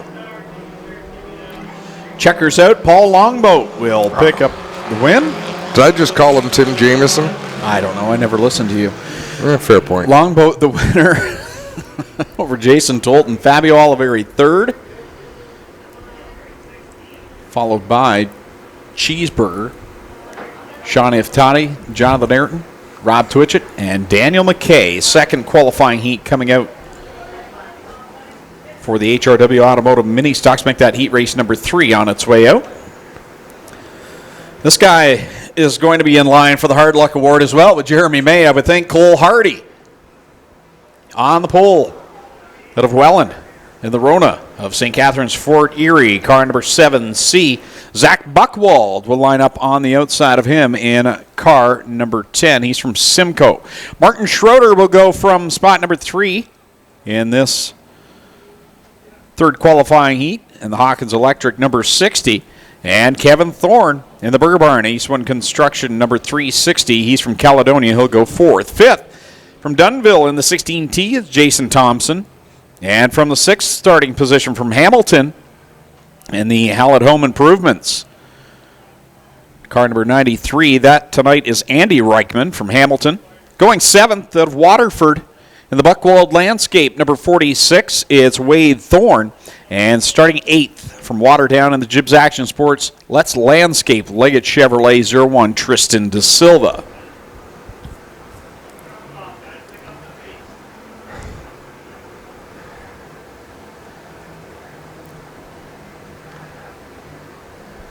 Again, 50-50 ticket sellers going through the stands with the pink T-shirts. Flag them down. Get in on tonight's 50-50 draw. The second from final feature winner tonight will draw the winning number, and that will be tonight's 360 Sprint Car feature winner. So get in on tonight's 50-50 draw here at the Speedway. That was as slow a pace lap as you will find. Cole Hardy out in front. Schroeder to the outside in the 60. He'll take the lead. Thorne going to follow him through in that Burger Barn 360. Zach Buchwald holding on to 4th. Wade Thorne back in the 5th spot. And Tristan De Silva in the 01 looking to make his way forward. Martin Schroeder will lead the lap over Thorne and Hardy. Wade Thorne back there in that 4th spot up on the podium 1 week ago. And Wade's one of those guys that I don't think he gets enough credit for how solid he is in this division. He really is one of the heavy contenders. Yeah, good runner, consistent runner in that 46, consistently fast, Greg, as Tristan De Silva and Buchwald almost make contact out of turn 4. Wade right now comes into tonight 5th place in the points. Tristan De Silva, who's also in this group in the second qualifier, he right now 3rd in points. A great season so far for the sophomore driver in that 01.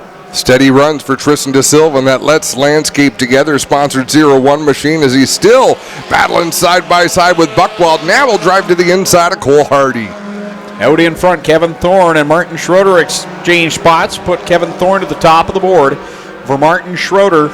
Then you've got Wade Thorne back there in position 3. Cole Hardy 4th. 5th right now De Silva. 6th is Buchwald. 7th Reichman. And 8th is Jason Thompson. De Silva hasn't been able to run his line this entire race. He's been making moves. Now he's finally got a little bit of racetrack to work with, so he's going to climb up the banking and work the outside as Cole Hardy looks to go to the inside of Wade Thorne down the back straightaway. With the white flag this time by for Kevin Thorne in the Burger Barn Eastwind Construction 360. Works it off the corner and down across the stripe. Schroeder there in 2nd. And the fight is on for 3rd. Wade Thorne, Cole Hardy, and Tristan De Silva all right there. Anybody's race between those 3, and Zach Buchwald right in the mix as well. So if something should happen, Buchwald will be right there to capitalize. They work through 3 and 4 for the final time. Kevin Thorne going to take the heat race win. Schroeder going to come home 2nd. Wade Thorne 3rd, 4th to De Silva, 5th to Cole Hardy, 6th is Buchwald. Reichman is 7th, and Thompson is 8th. Well, guys, just got to report the 188. I believe it was Paul Longboat tonight. Light at the scales. He will not get his qualified position. Bummer. So in case you're new here, folks, you do have to weigh minimum weight for every division you race in. Each division has its own minimum weight, and that would be with the car and driver post-race. So we did not make the minimum weight required after the heats. So he will have to go from the back of one of the B mains here shortly. Heat race number 4 for the HRW Automotive Mini Stocks on the pole. It's Mike Sirentakos in the Lampman Salvage 6X. He's from Smithville. Alongside him, the rookie sensation from New Hamburg in the Cobra Trucking. Number 21H, Ryan Hiller. Going from 3rd out of York in the Timson Auto car number 9, it's Tim DeBoard. Alongside out of Oshweek in the 177 is Tim Jamieson. Starting in position number 5 In the Timson Auto, number 23, it's Dusty DeBoer from Hagersville, and going from 6th, the current point leader out of Ancaster, 3 wins this season for the Eccles Auto Service 19, Kyle Wirt. Starting 7th from Brantford, it's Lightning Tom Cole in the 6R. Going from 8th, it'll be Aaron Decker in car number 6. And Brent Walker, who was here last week, the 6W from Chatham, will start at the tail. And then I believe that's Aiden Maynard in the 20. Yeah, who was here with us a week ago. So Aaron Decker now in the former Jason Dixon mini stock. Ken Hamilton was aboard that car 1 week ago. Top 6 have pulled away from the field. Hiller out in front, Serentaco second.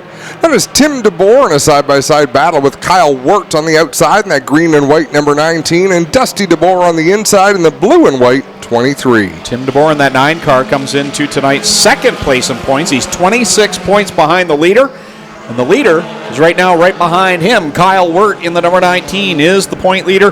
3 wins this year, 4 top 5s and 5 starts here in 2019.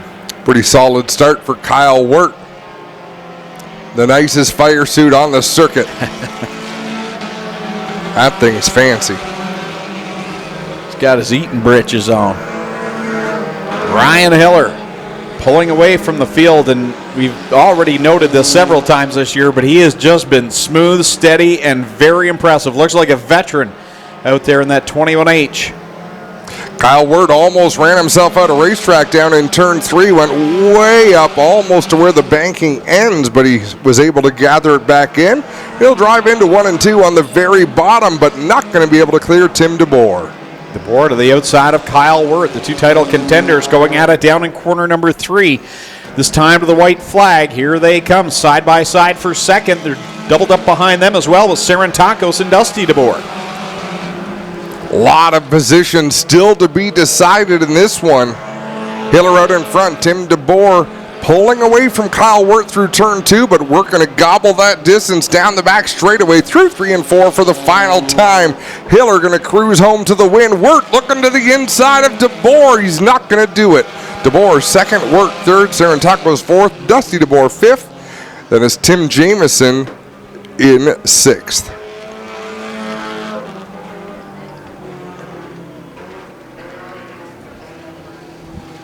Qualifying heats wrapped up for the evening. You see the right front gone on Brent Walker's 6W.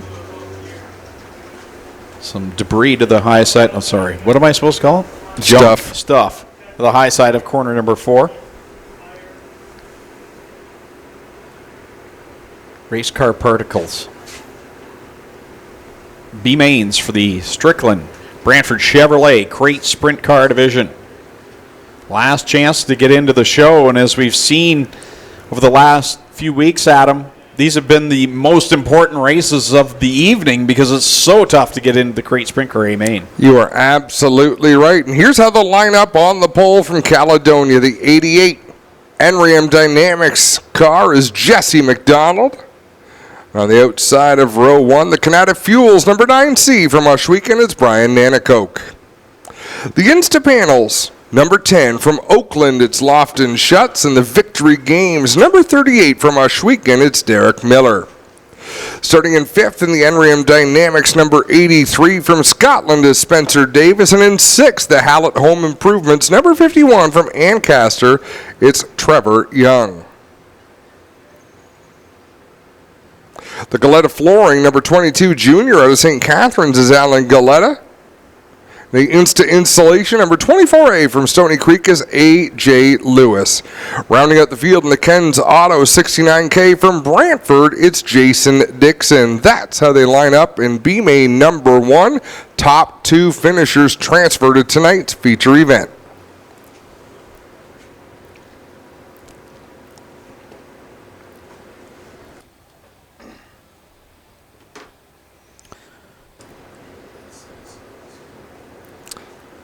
Good day from Australia to Brian Willert.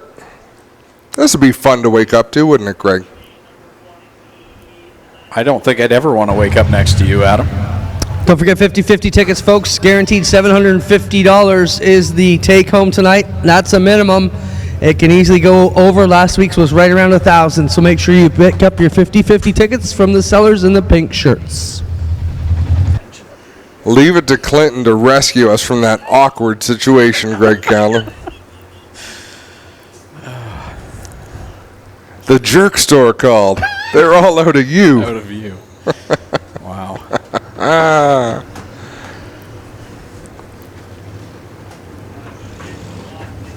Two B mains for the crate sprints. We'll also have a B main for the Thunder stocks, and the mini stocks will also require some Consi races.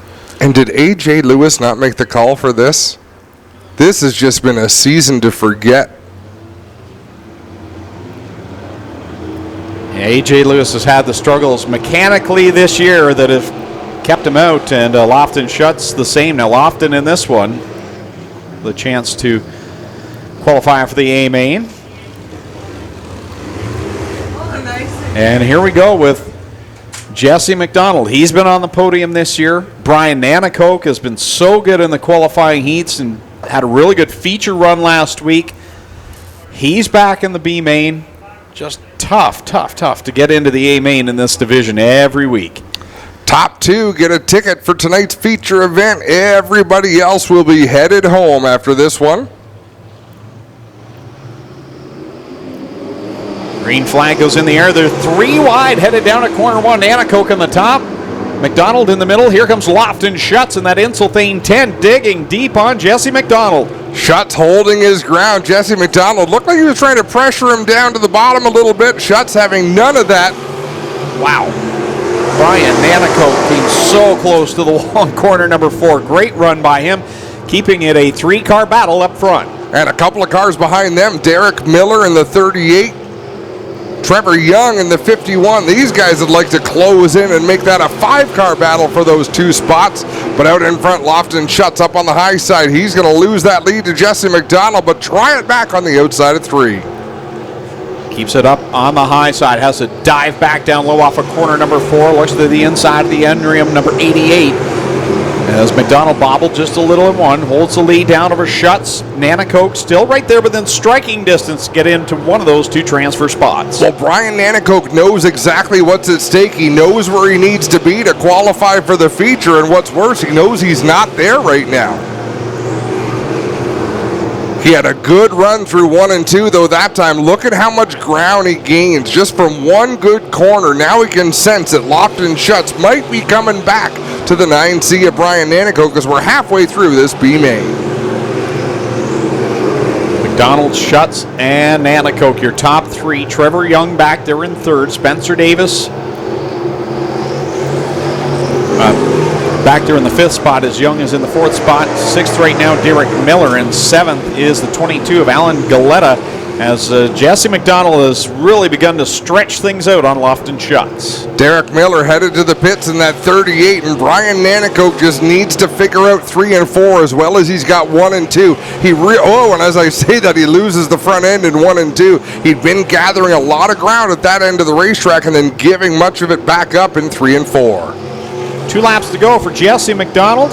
Over Lofton Shuts, Brian Nanakoke digging, trying to catch that number 10 machine, but so far not able to do it. Didn't get a very good corner 2 that time. No, he's trying everything that he can. He's got 1 more lap. He's going to need a mistake out of Lofton Shuts. Out front, it's Jesse McDonald by half a straightaway. He can cruise on home at this point, but look at Brian Nanakoke close that gap for 2nd. Off of corner number 4, checkers out for Jesse McDonald. He'll pick up the B main win, and Lofton Shuts in the Insulthane number 10 will pick up the 2nd and final transfer spot of a Brian Nanakoke. Spencer Davis, Trevor Young, and Alan Galetta will all be done for the night, as well as Derek Miller in the 38. So good solid run for Lofton Shuts. He really needed that after we documented the troubles that A.J. Lewis has had, and his teammate Lofton Shuts will drive his way into the A main. Yeah, he should be pretty happy with that. He will line up on the inside of row 12. 1 more B main to go here in the Strickland's GMC Crate Sprints. Here's how they'll line up on the pole in the 14T out of Hagersville. The Enrium Dynamics 14T is Noelle Teal. On the outside of her from Freelton, the DJD Graphics number 43 is Darren Dryden. Starting third out of Hagersville, the MK8 is Matthew Hill, and alongside him from Woodstock, the 29W is Tyler Ward. Starting fifth from Brampton, the Lifto, number 70MM is Dave McKnight Jr. Alongside him from Waterloo, the 19D is Alan Downey.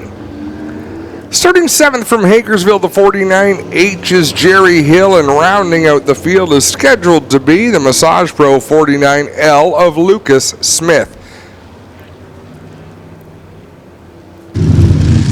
Well, you touched on it earlier in the night, guys.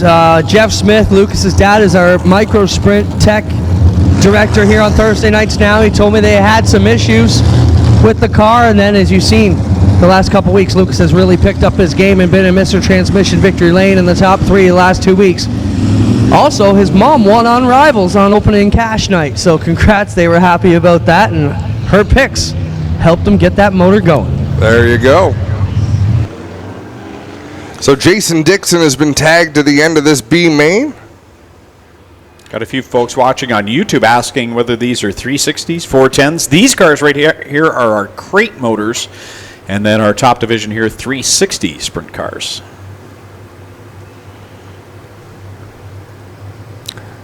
Slow pace headed to the green from pole setter Noelle Teal. Finally gets on the loud pedal. She'll lead them down into turn 1. Teal, your leader. Darren Dryden right there in that second position. Matt Hill, Tyler Ward. Ward's been much better here over the last couple of weeks and getting things figured out in that 29W. I dare say these first 2 laps are the important ones for Lucas Smith in that 49L. He's got to get some of this ground made up on the leaders, but he's right behind a battle with Dave McKnight and Alan Downey. Well, Teal having a great run here in this B main. She'll lead the lap with Darren Dryden back there in second. Hill, Ward, McKnight, the top 5. Downey 6th. Lucas Smith, winner 1 week ago, back there in that 7th spot. And that's the problem of having an issue in the heat. It puts you all the way to the back of the B main, and that's no easy task to get your way all the way up to second. That's for sure. Last week, Alan Downey won his B main. This week, he's mired in the back as Dave McKnight mounts a challenge to the inside of Tyler Ward in the 29W. So move McKnight up to that 4th spot. Cross flags up in the air, 5 in, 5 to go for Noelle Teal, and what has been her best outing so far of 2019. Darren Dryden, another rookie there in the Durham Motorsports 43, the DJD graphics machine in that final transfer spot. Matt Hill, just 1 spot out, trying to catch those top 2, and he'll be able to catch both of them here in 1 corner as Noelle Teal stops in corner 4. Darren Dryden keeps the foot in the throttle. Nice save by Darren Dryden. The stakes were high. And Noelle Teal raced a micro sprint last night here at Ohsweken on the small track out back, and she led much of the race until a mistake in turn 3 cost her the win. It is possible a mistake in turn 3 has cost her the win here in this B main tonight. Well, Noelle Teal says she's all right, just needed to push off. Not sure what happened here with the 14 guys. But she has a long way to go now after being in the prime position. So remember, I had suggested the first 2 laps were super important for Lucas Smith. He got stuck behind Tyler Ward and Alan Downey and Dave McKnight, and he's still behind them. So to get from 5th, it doesn't look like much distance, but with single file restarts and the cone rule the way we have it, you have to be single file across the lines. We just saw a replay of Noelle Teal looping it down into the turn. Lucas Smith still has his work cut out for him. He's got the left rear shock hanging off the car after he went by. I could see it. And now, yeah, he's got no left rear on that. So watch the left rear just hump and bounce here for Lucas Smith. Dave McKnight Jr. in the 70 looking for second spot, but Lucas Smith drives to the inside of that car. What a battle. Dave McKnight, a savvy veteran of asphalt racing, trying to cut his teeth here on the dirt, and he's had his share of trials and tribulations in the early going. This time by, it'll be 3 laps left to go for Darren Dryden as Dave McKnight goes up and around, up in front of Alan Downey. And the caution flag waves again.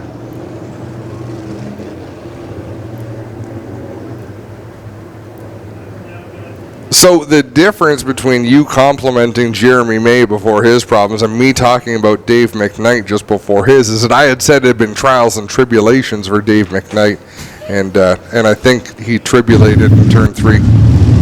Well, McKnight was on it here, just lost the handle, as you mentioned, a veteran of the asphalt, super modified scene, doing good here on the dirt so far, but he'll be the first one to tell you, still a long way to go to catch up with these young kids. The other point to this, Adam, I wanted to jump in and talk about is Lucas Smith with that left rear. So it appears that the bottom of the shock has come loose on the 49L, and it's just flopping around out there. And at speed, I could see that he was really bouncing. Under caution, you could see, yes, it has detached from the bottom mount on the left rear. So Lucas Smith got a lot of speed. The handling is not there. The other thing I want to wrap up is people asking about, are these 360 410 or crates? We said they're crates. That basically means it's similar to this Thunderstock street stock motor. It's a complete package. You buy in a box. Everybody's got the same, hence the name crates. They can be bought here for about 4,500 Canadian. And to your point, Clint, there's just not much you can do when it's flopping around like that. No, we've talking about a few things there, and yeah, there's nothing he can do. Lucas Smith has just to try and muscle through this one, and hopefully Darren Dryden and Matt Hill, 2 other drivers who have struggled a little bit more than he has in 2019, will give him the spot he needs. 50-50 sellers still going through the stands. Get in on tonight's draw. Again, tonight's 360 feature winner will draw the winning number tonight.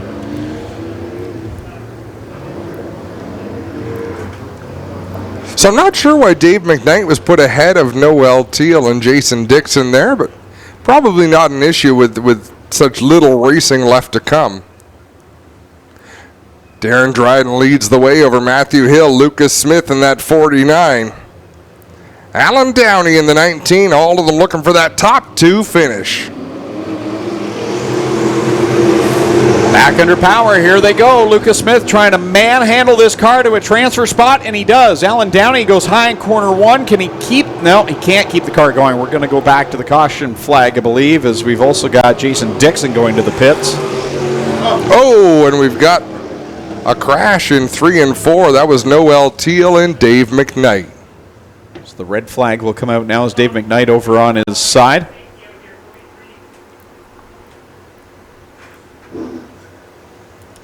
That was a calamity lap. Well, Dave McKnight indicates to the crew that he is okay here. We'll get a few more bodies on the scene to help put him up on all 4 wheels. They have kinked the left sideboard of the wing a little bit. If you can see, the supports there are flexed on the bottom side of it. If you pick that up from Sean's shot here on the inside of turn 3 and 4. So what they're going to do is they'll keep him buckled in. They'll gently try and lift him up. But this is a heavy one because not only is it heavy to lift up the car, they're going uphill with the car as well. A little bit of oil has leaked out of the side of it here, and we'll see what happens with McKnight if he sits in it. It appears to be all together, guys. And what I mean by that, all 4 tires appear to be up. The wing is intact. And he should be able to be pushed off here unless he feels being on his side that long is going to give him an issue. Looks like they're calling for the hook for McKnight. Had a few folks ask what the cubic inch is on the crates. They are 350. Yeah, and I mentioned about 4,500 Canadian.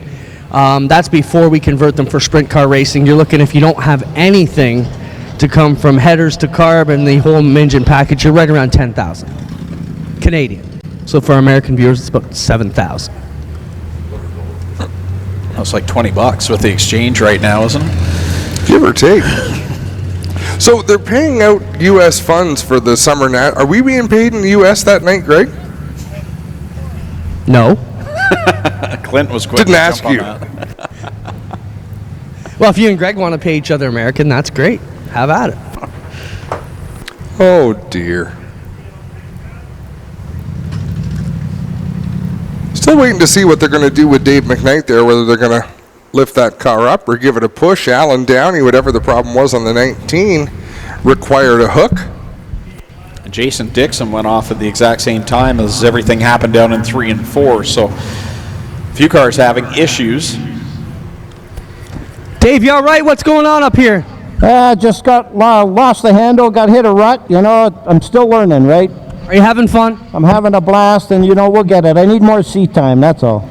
There you have from Dave McKnight Jr., folks, up here in turn 3 and 4. He's back on all four wheels waiting for the push-off. And we talked about him having a good time, and like he said, a little bit more seat time. Maybe we can talk about that quickly, guys, and the difference between asphalt, where you get to your 7 p.m. start time race at around noon and practice all day, and even where Dave comes from, Oswego, they have Friday night practice sessions for anybody who wants to come out. On dirt here, you show up, we give you no practice time. You might be able to catch practice at one of the other tracks because we don't offer it here at Oshweekend. And what it means is you come out, you get your 3 hot laps, you better be ready to go. You got 8 laps in the heat to qualify or the B main. Not a lot of time to learn here on the dirt. No, it's trial by fire for sure, and Dave McKnight gets pushed off. I admire his determination. Giving that car a test, steering it to the left and the right. It was a pretty lazy layover, which is easy for me to say because I wasn't in the car, Greg. But everything seems to be pointed in the right direction. And you hear the enjoyment in his voice, and so many of these drivers that have moved over from the asphalt to, I wondered how many of them would enjoy it when they don't get the practice time, but a lot of them seem to have really taken to it. They love it. I know my dad, Dale Kellnan, track photographer, talking to Shane Stickle tonight, and Shane said this is the most fun he's ever had racing, and just really enjoying this Crate Sprint Car division. And that's awesome to see. And Shane Stickle, Adrian Staley, guys like that coming over to this sport is going to be huge. I think you're going to see a lot more of them make that switch as some of them try it out. Lucas Smith gets back by Matt Hill again into that second position. He's really working hard to keep that car under him. He'll be able to make the repairs he needs before the feature, but just has to survive a couple of more laps here in the second and final B main. I'm watching Dave McKnight, the way he's driving that car. There is no quitting that man. He's battling behind Noel Teal in the 14. Coming to 2 laps to go, so it's a tall order for him to think he might qualify. But like he said, it's seat time, and he learns every lap. So Darren Dryden in that Durham Motorsports number 43 will come to the white flag one more time around for him to get into the A main. Oh, Lucas Smith really fighting that car. I don't know how he's able to drive that thing. And he may not know what's entirely wrong with the car. He just knows how hard he's working to make a normal lap. Checkers out. Darren Dryden will get into the A main, and a great job by Lucas Smith to muscle that car into the A main as well. Matt Hill, Tyler Ward, Noel Teal, and Dave McKnight are done for the evening from this B main. Guys, I want to send a quick shout out to Tyler Ward in the 29W. Came out here as a rookie this year, had some struggles in the first couple weeks, but looking really good out here in this one. Unfortunately, he won't qualify, but looks like he's getting the handle. That's how you do it, Adam. You wait till the race is over to talk about them when nothing bad can happen. Risk versus reward, Greg. I like to risk it. Hey, have you seen what happens going in that chute? Many times it could be dangerous to talk about them going off. It is when they're out here. Thunderstock B main coming your way right now. We do know there is a bit of weather. Hopefully you look at the beautiful sunset over the backstretch. But we're told there might be something coming around 11:30 tonight, so we're going to keep hustling through the program. We won't have an intermission, folks, so if you want to go grab something to bite, you might want to run down and grab it. We're going to keep hustling through the program to hopefully get you done as soon as we can. Don't forget 50-50 sellers around pink shirts. Guaranteed minimum $7.50. Here comes the B main, guys. Here's how they'll line up. Kyle Andrus in the 43 on the pole. Casey Huffman in the 13 outside. 93 of Melissa Miller is on the inside of row 2 with the 108Z of Zach Bleach alongside. Christopher Hale in the 79. Dave Bailey in the 49. And the 41 is Adam Plazik. How often do we see Dave Bailey in a Consi? I had to look twice when I saw Dave pulling out for this B main. Not where we expect to see him. Point leader coming into tonight by 36 markers over Trevor DeBoer. Do we know how many qualify? I would think it's 3. It's 6 tonight, guys. Yeah, 1 B main, 6 cars will qualify. It is our dual under home track race, which means in order to slot into the points with our other 4-member tracks, we can only start 24 cars in the Thunderstocks tonight. 6 will qualify to this one. 1 will not be that lucky. Dave Bailey already up there forcing the issue behind Zach Bleach and Casey Huffman as Bailey looks low off of corner number 4 and gets himself to the front of the pile. Down the inside of 1 and 2, Dave Bailey will take that lead down the back straightaway. Casey Huffman on the outside of Zach Bleach. That's our battle for second. Casey Huffman in that yellow and fluorescent orange number 13. Having a good run there in that second spot. Christopher Hale, another guy that you wouldn't expect to be in the B main, really came on strong the second half of 2018. Hasn't found his groove yet here this year, but he's up there in the mix here in this B main. Melissa Miller and Adam Plazik are in 5th and 6th. So right now, Kyle Andrus on the outside looking in that 43 machine. Looks like we will have one B main still to come for the mini stocks before we head into feature action. 3 wide behind leader Dave Bailey as Casey Huffman, Zach Bleach, and Chris Hale go at it off of corner number 4 to the cross flags. You know, Casey Huffman has moments. He'll put in a lap or two where that car just looks great. It looks agreeable. And then he'll have laps where it just seems hard for him to control. This time by, should be 3 laps left to go for Dave Bailey in the Queenston Chevrolet Gibbs Action Sports number 49.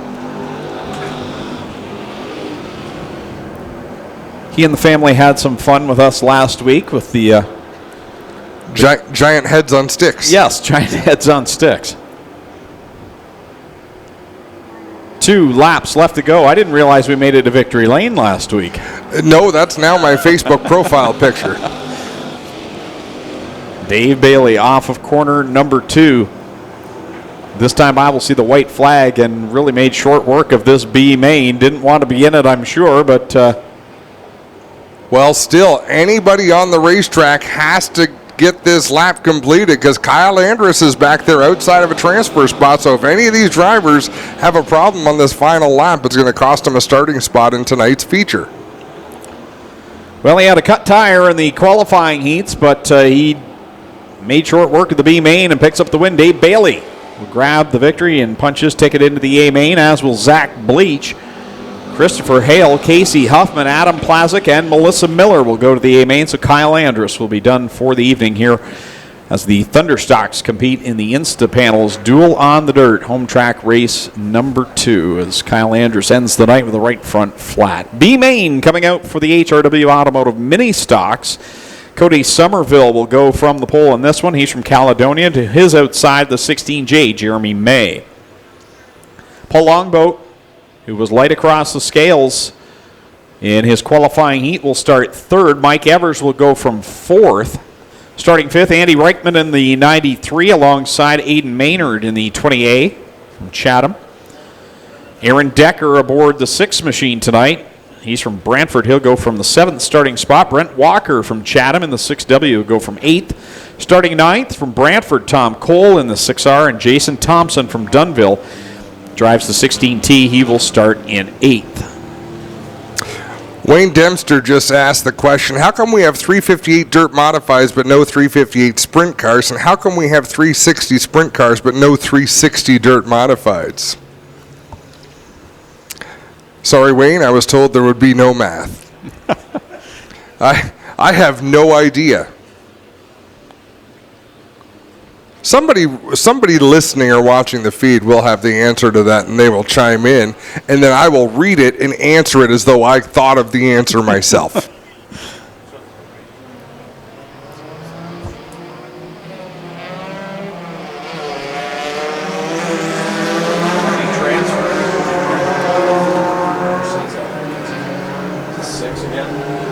Should be 4 transfer out of this because there was 4 qualifying heats. 5 cars out of each heat make it.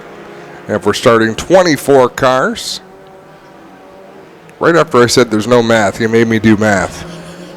Cody Somerville out in front, Jeremy May with him. That's all I'm going to say about Jeremy May. Jeremy May having a great run in that 16J in this consolation event because I don't believe in your voodoo magic, Craig Callan. Paul Longboat looking for some redemption after he didn't cross the scales heavy enough, and he's making it 3 wide for the lead in the B main. What are problems you and I will never have for $500, Alex? Crossing the scales too light. Great battle amongst the top four. They've pulled away a little bit from Brent Walker in that 6W. Mike Evers did not complete his heat earlier on tonight. Good to see him out there competitive.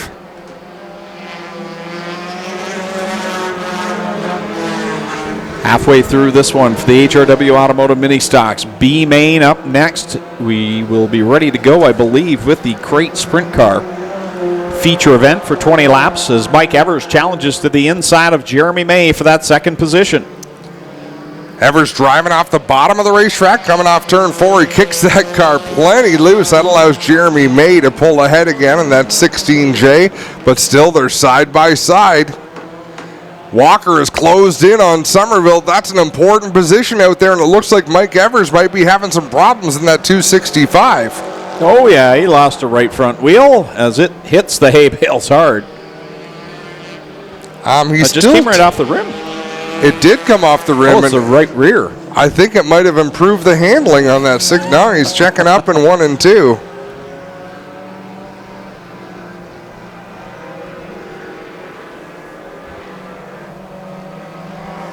Checkers out for Paul Longboat. He'll grab the win. Jeremy May second. Third, Brent Walker. Then it's Cody Somerville. Mike Evers does a nice job with that right rear sneaker. Yeah, that's one of the important ones. Like, right rear is not one that you can race without generally. Well, guys, you asked earlier about Mike Thorne. I messaged the crew and got a quick report back. Gord Mono says he's enjoying the night in the pits and taking a little break. Crate Sprints coming up next. It's been a tough season for Mike Thorne. Glad he's here in the pits. He hasn't missed a night in many, many, many years.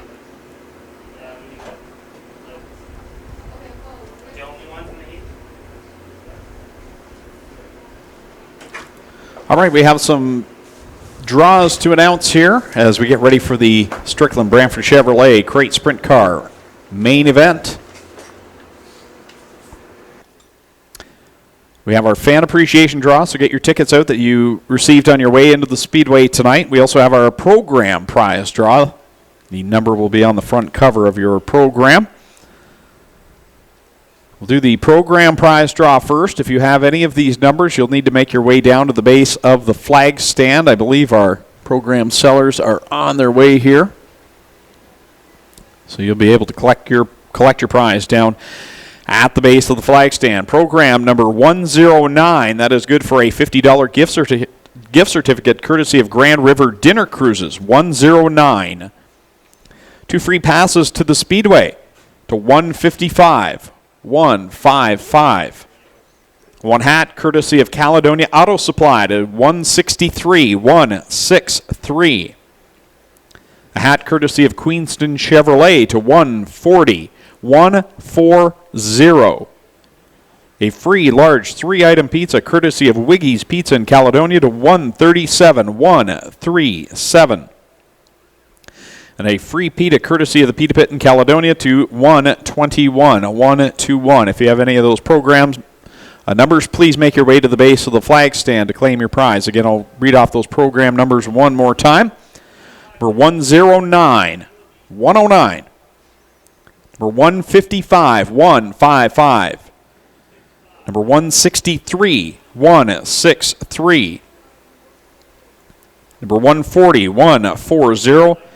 Number 137, 137, and 121, 121. Those are the winning program numbers for this evening. Now the fan appreciation draw, and you have about 15 minutes to get down to the main entryway to claim your prize before the ladies pack up and head home for the night. Adult ticket, 24732, 24732. Senior youth ticket, 24596, 24596. Children's ticket 02386, 02386, and a season's pass ticket to 393023, 393023. So again, you can take those winning numbers down to the main entryway. The ladies will get you your prize here tonight, and you've got about 15 minutes to claim those prizes. I'll go over those numbers one more time. Adult ticket 24732, 24732. Senior youth ticket 24596. 24596. Children's ticket 02386. 02386. And a season's pass 393-023. That's 393-023. Again, 50-50 sellers going through the stands right now in the pink T-shirts. Wave them down. Get in on tonight's draws. Clinton said guaranteed $750 here tonight. Guys, while we wait for the crate sprints to make their way out, let's talk quickly about our July 22nd, 23rd event.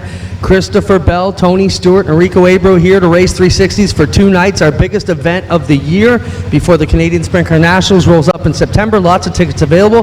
Go on oshweekendspeedway.com and pick up your camping reservations and your tickets for the Northern Summer Nationals coming up here July 22nd, 23rd, presented by Bradshaw Brothers, Pinty's, Burger Barn, and our buddies at Nitro 54 Variety. So make sure you check those out. Tickets are available right now. It's going to be the hottest event of the summer. We'll have live bands and a whole bunch of good times for a couple days. Make sure you are here. Now, Doug Leonard, give us the story. What happened with the 188? We'll hear it from the officials. So 188, when he crossed the skills after winning his heat, was deemed to be light, which would have put him into the B main. He won the B main. He went across the scales again, but was light. He'll be disqualified for the night, which will slide the 265 into the A main to complete our 28-car field. Thanks, Doug. We know you're busy. We appreciate your time. So there you have it, guys. Right from Doug Leonard, Race Control himself. The radio came over from the Tech Barn that Paul Longboat was light for the second time tonight. He will not qualify. I know you guys be wondering why Evers was in that race when he didn't finish with his right rear tire. So there's the story, guys. Nicely done, Clinton Jeffrey. Now, I did get one suggestion on the difference between a 358 and a 360. So I'm told a 358 is just a Chevy 350 cubic inch engine with an extra inch of stroke across all 8 cylinders, whereas a 360 cubic inch might be a purpose-built racing engine. But I was also told to verify that with someone, and I didn't because it sounded good. My understanding with my limited engine builder knowledge is a 358 is a 350 that has been bored 60 over to get to 358 cubic inches. The reason we call them 360 is because the Dodge package would come out to 360. So that includes the Chevys are actually 358s. The Dodge motors in this package would be 360, I believe, is the correct explanation. Sounds good to me. All right, Strickland's GMC Crate Sprint Car feature event. 20 laps is the distance, and here's how they'll line up. On the pole out of Vanessa, the number 4 is the Hurricane Hannah Farrell. On the outside of row number 1, the Schneider Electric 1A from Beamsville is Paul Klager. Row 2 on the inside, and the 29 out of Binbrook, it's Liam Martin. Alongside him from St. Thomas, the 52 is Jesse Costa. Starting 5th from Hamilton, the 56 is Derek Lemaire, and starting 6th from Gore's Landing, the 19 is Brandon Merle. Starting 7th out of Mount Bridge is the 45 is Nick Sheridan, and starting 8th from Kitchener, the 39 is Shane Stickle. Starting 9th from Six Nations, the 20 is Johnny Miller, and starting 10th from Port Colborne, the 5D is Jacob Dykstra. Starting 11th from Niagara Falls, the 70 is Bailey Hurd, and starting 12th in the 14 out of Thamesford, it's Eric Gledhill. Starting 13th from Rockwood, the Radio Shuttle 74 is Rob Neely, and starting 14th from Beachville, the 5 is DJ Christie.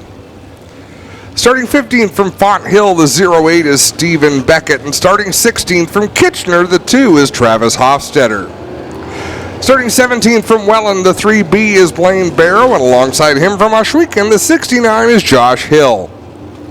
Starting 19th out of Ohsweken, the 28 is Jordan Hill. Starting 20th out of Burford, the 12 is Brad Heron. Starting 21st from Caledonia, the 88 is Jesse McDonald, and starting 22nd from Freelton, the 43 is Darren Dryden. Starting 23rd from Oakland, the 10 is Lofton Schutz, and rounding out the field from Brantford, the 49L is Lucas Smith. Greg, any comments on YouTube? Well, I did want to make mention, thanks to John Verney, because he's been there every time someone has a question about what's going on, he's been there to answer it for us. So thanks, John, for all your help with that. I'm not thinking Johnny should be here racing. I know he's from Salmon Arm, British Columbia, but still.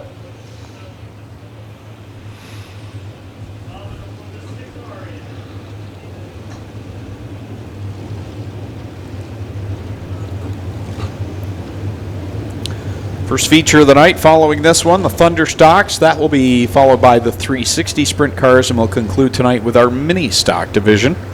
Again, the Cool Kids Ice and Water 360 Sprint Car winner will draw tonight's 50-50 number. Steve Melville in the house tonight. Finally made it out to the Big O. We appreciate you being here.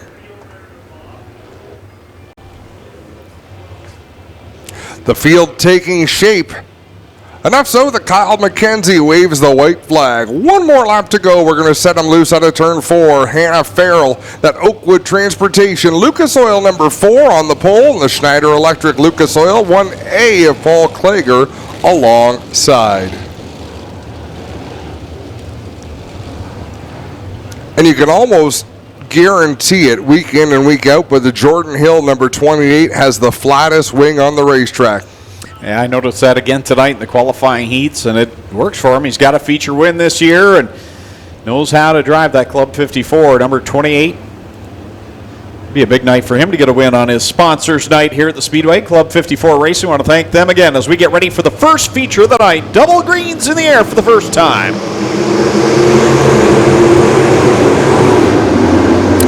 Liam Martin poked his nose to the inside, couldn't make it work. Now he and Paul Klager make contact off of turn number 2, and that stacks up everybody from second on back. Problems for Gledhill in 3. I don't know how everyone missed him. That was a good bit of driving by everyone behind Eric Gledhill. In that Oakwood Transport, number 14 comes to a stop in corner 3, looped the car completely around. There was just a flurry of action from front to back. Well, guys, no issues down here for Eric Gledhill. He's all right.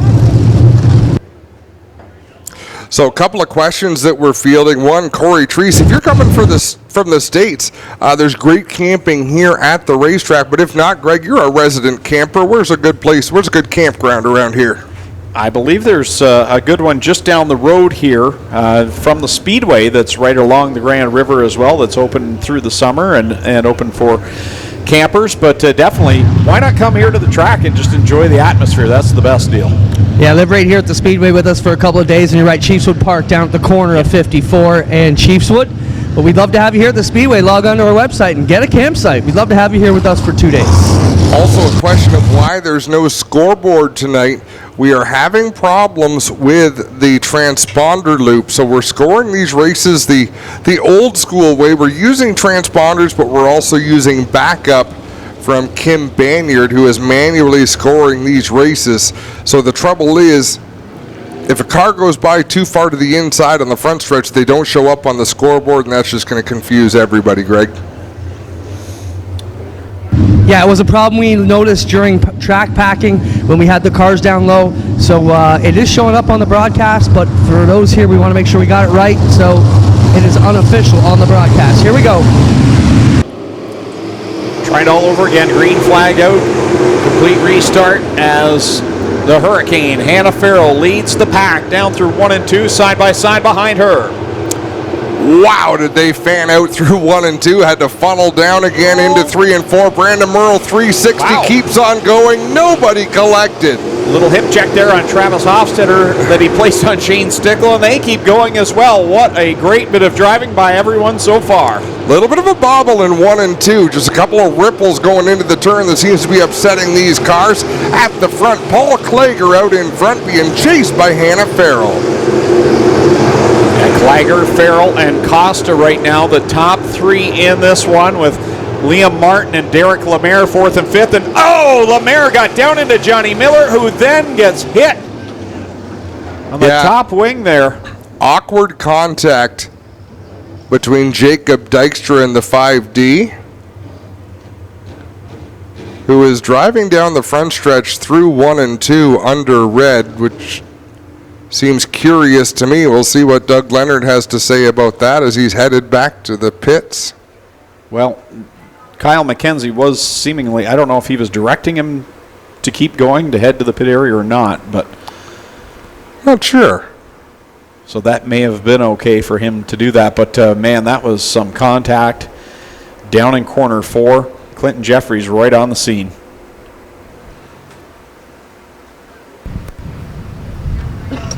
Sorry, guys, got to catch my breath here.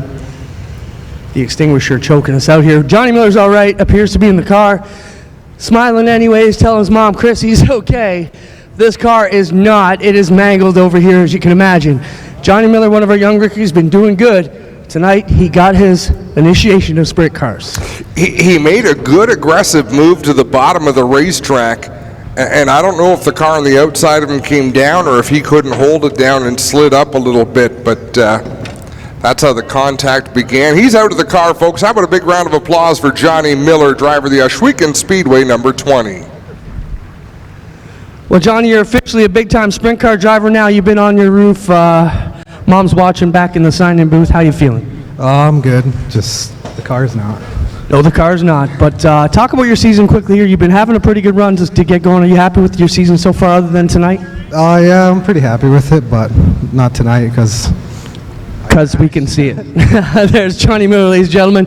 Man, a few words. The Iceman, Johnny Miller, going to need to cool off here because this car is a wreck.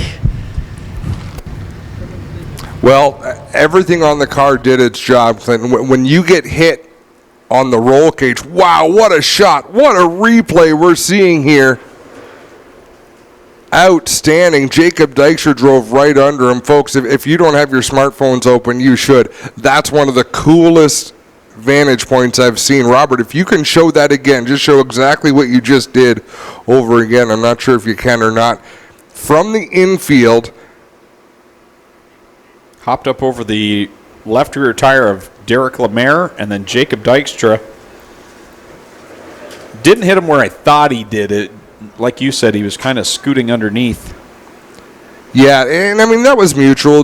Johnny made a good move. Derek Lemaire, I think, was committed to coming down the track. Folks, if you've got your phone here, open it up to the Ohsweken Speedway Facebook page. Robert, give it about 30 seconds, 45 seconds, or you can just show this replay over and over again. That's an amazing shot. Right where Derek Smith is standing.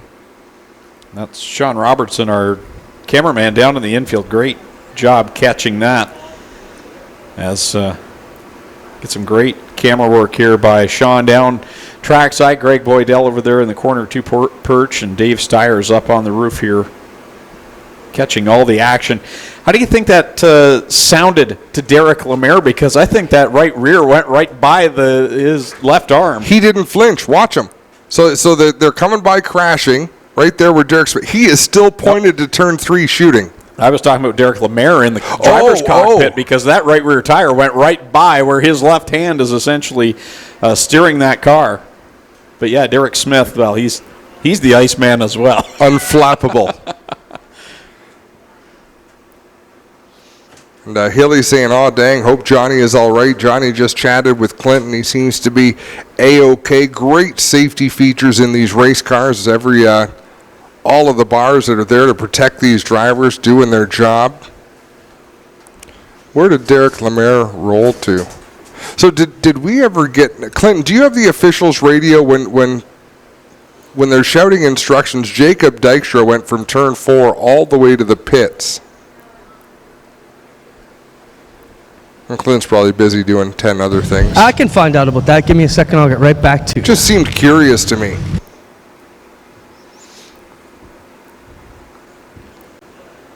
Now watch this replay as Johnny Miller hops over the left rear of Derek Lemaire. Wow, like that's right by Derek's head. That right rear could have slapped him in the side of the melon.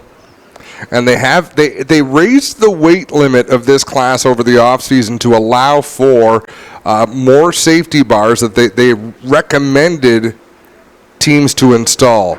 And that's exactly one of the areas where they wanted a bar put in so cars couldn't get into the driver's cockpit on the left side, as we see Johnny Miller's car being hoisted away. Well, another situation that came up here under the red flag condition, Nick Sheridan, the 45, has a bungee cord that he uses on his shifter to keep it in gear on the rough track. I guess he's lost his bungee cord, asked if one of our track crew could get in there and help him cinch that down. The answer from Doug Leonard was a firm no. You can go tail if you want it, or you can run without it. So Nick Sheridan with some concerns over there in the cockpit, albeit minor. We'll see if it plays a role for him. Now, what about Jacob Dykstra? Now, Jacob Dykstra was involved in this incident with Johnny Miller as they were rolling down the front straightaway into one. He realized he had damage. He was already headed off when Doug started calling red. He was able to go to the work area. He will be able to restart tail once the 2-minute work time is started, because they cannot work under the red flag. I'll believe your story because you're the boss, but that's a crock. Then you tell me what happened. I asked A car Doug what flipped happened. on his nose. Of course they're red. He was in turn 4, crawling down the front stretch while everyone else stopped. I guess you got to knock on Doug's door and ask him what happened, because Nope. I asked for an explanation, and that's what I got. We're in separate rooms, and I like it that way. Okay, we're going back under yellow flag. Push vehicles, pushing people along. Well, let's have a look at Derek Lemaire for a lap or two as he goes by. Definitely some contact with the 20 of Johnny Miller, but the left rear tire didn't go down. That'd be the major concern, is cutting a left rear tire for Derek Lemaire. But the car looks to be no worse for wear.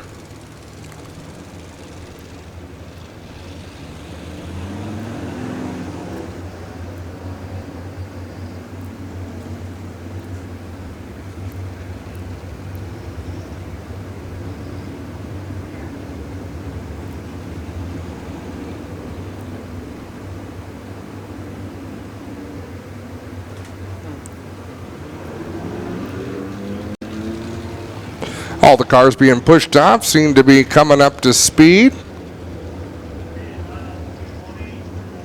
Oh, hey, Clint, during that little break we had a minute ago, I was able to log into our portal at work. I found out that they granted me the week off for the Summer Nationals, so I actually get to camp out here during the Summer Nationals, enjoy a couple of nights of racing, put my feet up, have a campfire. I got some good guys for you to camp with. T-Mac and the boys will feed you well, buddy. I worry about you. I've camped with you before, and there have been times when I was waking up in the morning and you were just coming in to crash. I'm old and married with kids now, buddy.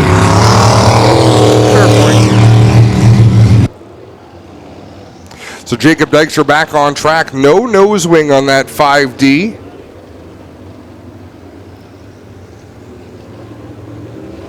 And I shouldn't make a big deal about him driving down under red. It's just, it's not the precedent you want to send. If the safety team had been wanting to come out where he was driving, that's when it poses the problem. So that's why we generally don't like the drivers to take those matters into their own hands. But what's done is done. He's going to go to the back of the field for this restart. And that car will probably have a little bit of a push without that nose wing planting the front end in the turn.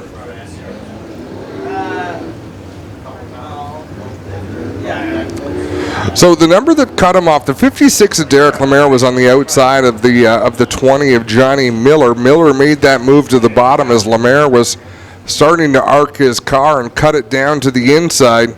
That was fairly mutual contact. I would consider that anyhow a racing accident, and they certainly happen. Johnny Miller got the worst end of that as Derek Lemaire still out there running in the 5th position in that orange, black, and white number 56. Paul Klager in the lead. Hannah Farrell second, Jesse Costa third in the 52, Leah Martin fourth in the 29, then is Derek Lemaire in 5th. 6th is Nick Sheridan in the 45. 7th is the 70 of Bailey Hurd. 8th is the 5 of DJ Christie. 9th is 74 of Rob Neely. 10th, Brandon Merle in the 19. 11th is Josh Hill in the 69. 12th is Travis Hofstetter in the 2. 13th is Stephen Beckett in the 08. 14th, the 12 of Brad Heron. 15th, Shane Stickle in the 39. 16th on back, the 3B of Blaine Barrow. The 49 of Lucas Smith. The 28 of Jordan Hill. The 88 of Jesse McDonald. Darren Dryden in the 43. Lofton Schutz. Then Eric Gledhill and Jacob Dykstra. That's how they run.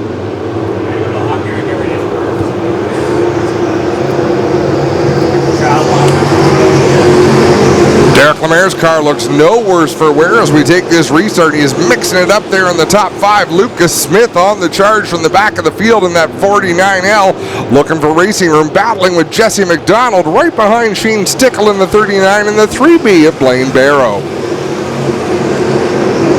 Oh, one into the wall off of 4. That's Josh Hill. He gets collected with Shane Stickle, Jesse McDonald, Blaine Barrow, and Jesse McDonald with a hard flip down the front straightaway, and that will bring out a red flag once again. That, I believe, started, and I want to see a replay. Josh Hill got up the racetrack in turn 4, just kind of ran out of track, and as he was coming back off the corner, everybody converged at the same spot. So Shane Stickle, they're checking on him. They're going to go check on Blaine Barrow.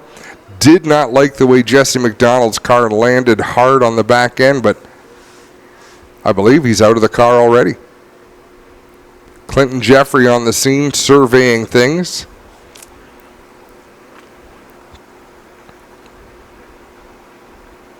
Shane Stickle's climbing out of the left side of that race car. Folks, give him a round of applause. Shane Stickle was our Top Gun Award winner tonight, and now he's not going to get his car looking that good. Jesse McDonald, his second vicious flip here in 2 weeks, and he will slowly work his way out of the 88 car. Still hurting a bit from that wreck, we're told. Josh Hill down here assessing the damage. Josh, are you okay? That's the main thing everybody wants to know. How are you feeling? I'm all right. I'm more worried about Jesse than anything. All right, we'll watch Jesse. They told us he's just a little bit sore in the rib area, so we'll give Jesse a moment to work his way out here slowly under his own power as the track crew continues to clean up the situation here on the front straightaway. The way that car went up in the air, Jesse McDonald, and the way he flipped, it landed on the nose. We're going to have a look at a replay right now from Greg Boydell in the turn 2, and you can see McDonald flips up in the air and lands hard right on the tail of the car. And Clint, that is what it leads to most of the time when you see a broken back. When Tim McCready, when it happened to him at the Chili Bowl, it's that landing on the back of the race car coming down that way, and it'll rattle your cage.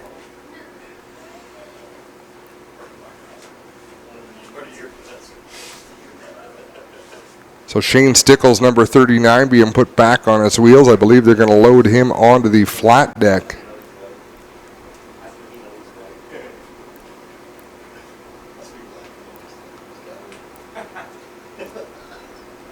Blaine Barrow, wouldn't surprise me if Blaine Barrow in the 3B is able to refire. And Clint, I believe you're with Shane Stickle. Shane, welcome to Sprint Car Racing. I know it's a horrible initiation, but if you're going to play in the dirt, you're going to have one of these initiations. How about it for Shane, though, ladies and gentlemen? He's our Ackland Insurance Top Gun Award winner. The extra $100 is going to help you a little bit with your mangled race car. So first off, what happened here on the front straightaway, Shane? Just a couple cars got out of shape. I thought I got around one guy and got clipped by another guy and just went over and just hugged myself and went for the ride after that. You're smiling, so that's a good thing. Other than tonight, are you enjoying things here on the dirt?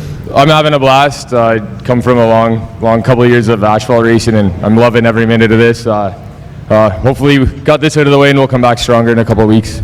There you have it, your Ackland Award Top Gun Award winner tonight. Shane Stickle is all right, ladies and gentlemen. How about a round of applause for him? And Josh Hill, we're still working on Jesse McDonald as he gingerly gets out of the number 88. And we can see he's been talking to the safety crew, Clinton. That's the big thing. Lane, you got to... And they'll do everything to make sure that he doesn't climb out of that race car before he should. They're pulling away the Hill 69 machine.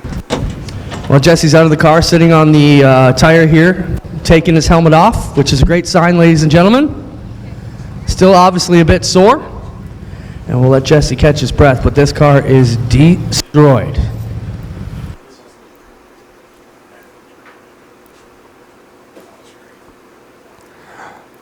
So they'll continue with the cleanup on the front straightaway. Stickle's car going up on the flatbed again. Blaine Barrow, now the Blaine Barrow 3B, the left front is pointed hard to the left, and as long as the right front's pointed that same direction, he's probably A-OK.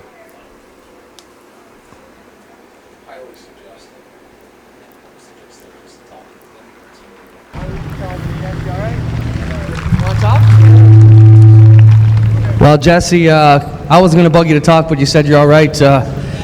We gave a legendary interview a couple weeks ago. You're smiling. That's the best thing. Yeah, there's so much dust, man. You can't see. And I said to myself, somebody's going to get hurt. And here I am. Well, take your walk back. He's all right, ladies and gentlemen, out of his own power, a little bit shaken up. Of course, he was in a bad wreck here 2 weeks ago. Still suffering the effects of that. And look at this NREM 88 machine of Jesse McDonald for the Glenstars race team. It is going off in a ball. And they were bugging Jesse at the shop a couple weeks ago saying, boy, you really know how to wreck them. Well, they ain't seen nothing yet.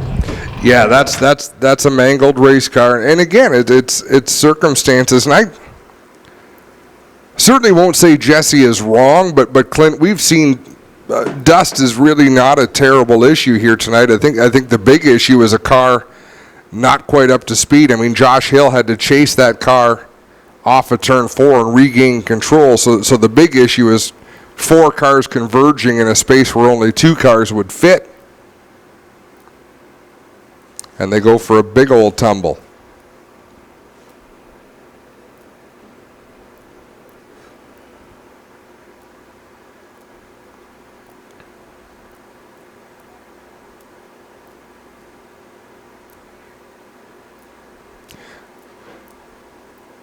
Stickle 39 heading back to the pits, and here goes Blaine Barrow about to be pushed. He'll have to straighten that wheel out and make sure that he's all 4 tires are in agreement in which direction they should be facing.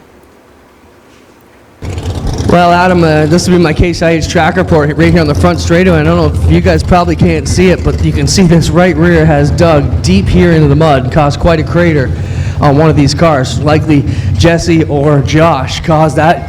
Quite a crater here caused by the tires here on the front straightaway. That's quite a dimple down in the racetrack, and just shows how soft the clay is in certain spots. There's just been so much moisture. This will shake up the race order for certain.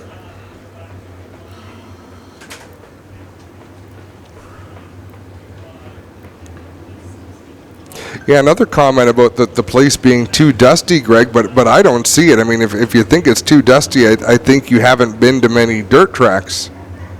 Because have you ever been to the Victoria 200? Well, it's not called that anymore, but down at Fulton? I haven't been there for that event, but I've been to other events there that have been. Oh, I'm not picking on Fulton. It's just the nature of starting 50 cars on a dirt track in a day race, and boy, oh boy.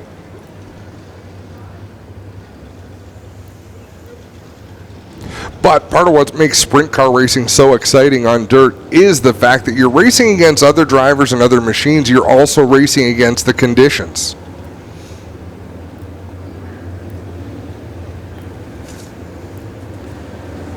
Trevor Young saying the dust does make it hard to see on the track, especially a few laps after a restart. And I can't take that away, Trevor, because I'm sure it's true. I mean, I raced on asphalt, and I had a tough enough time seeing at times just the different conditions.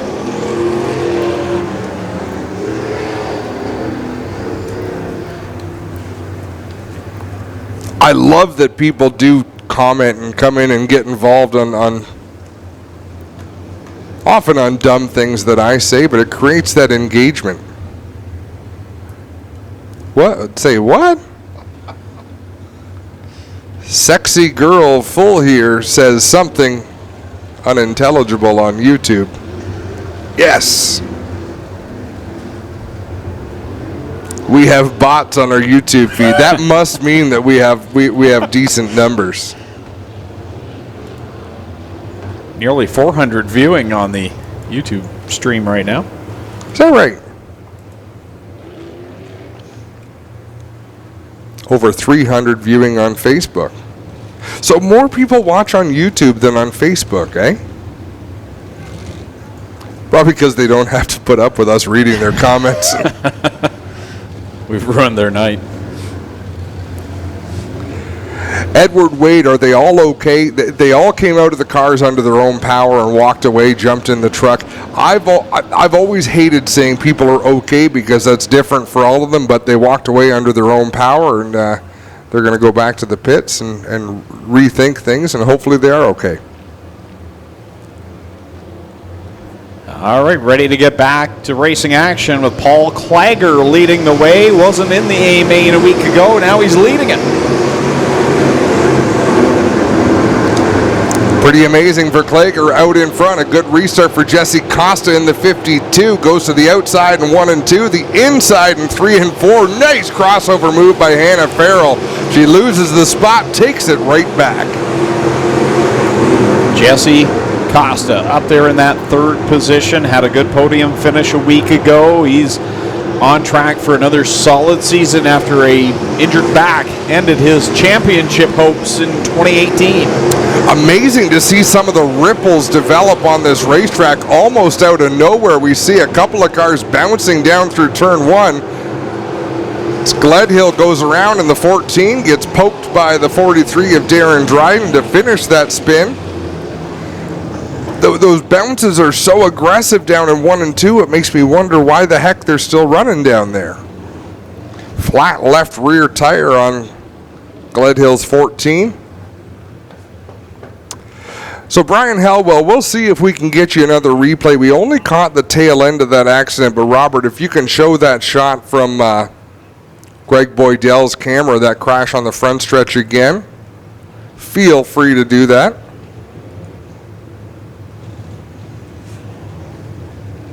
Well, guys, Lucas Smith again with left rear shock issues on the 49L. Going back there around 12 spot. He's got issues there on that left rear once again, so they're going to have to figure out what has caused those issues. Yeah, strange to see that happen again. Brian Helwell, there was your replay. Eric Gledhill going to try and go to the work area for a fresh left rear. We hear is the only thing wrong with him. Oh, I keep looking at that landing of Jesse McDonald. Just such a tough landing. That'll give you a whiplash. It'll give you a sore back. Just want to give everybody a heads up. While we do victory lane for this division, we will bring out the Case IH Power Harrow and chop up the bottom of 1 and 2 a little bit, possibly a bit in 3 and 4, to smooth things out a little bit for the rest of the night's races. But again, it should not take any extra time, as it will happen while we are in victory lane. No, they've been doing a great job. That fix of the racetrack happened so quickly. Like you say, Clinton, we're interviewing the top 3 anyhow in victory lane, so that works out real well. Gledhill's 14 will be taken back to the work area. As you say, it should just be a simple left rear tire change. Did they move the work area towards the tech barn yet, Clinton, so we're able to watch, or is that a work in progress? You know, we talked about it, Adam, but a lot of the low-budget teams don't have the mules, and they didn't feel they would be able to keep up with the higher-buck teams and those guys who are equipped. So we did have almost a total upheaval with the drivers, a mutiny last week. Doug wasn't happy. We were trying to move it to the tech barn, but a lot of the teams said, you know, a guy like Trevor Young comes to you and says, listen, man, lap 1 flat tire and I'm done. I've wasted a whole week, and I think we heard that message loud and clear from a lot of the drivers. So we are hoping they would go to the work area where we can show it on the stream, but we understand some things just cannot be done behind the tech barn.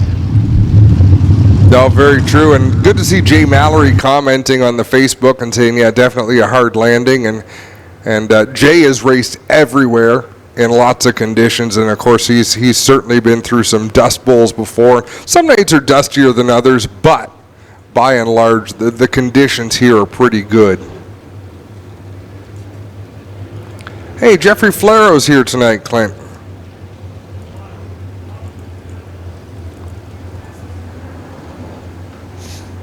Race with us in the Rivals Racing League. So did Jason Thompson, who's competing here tonight. So work going on the Gledhill number 14.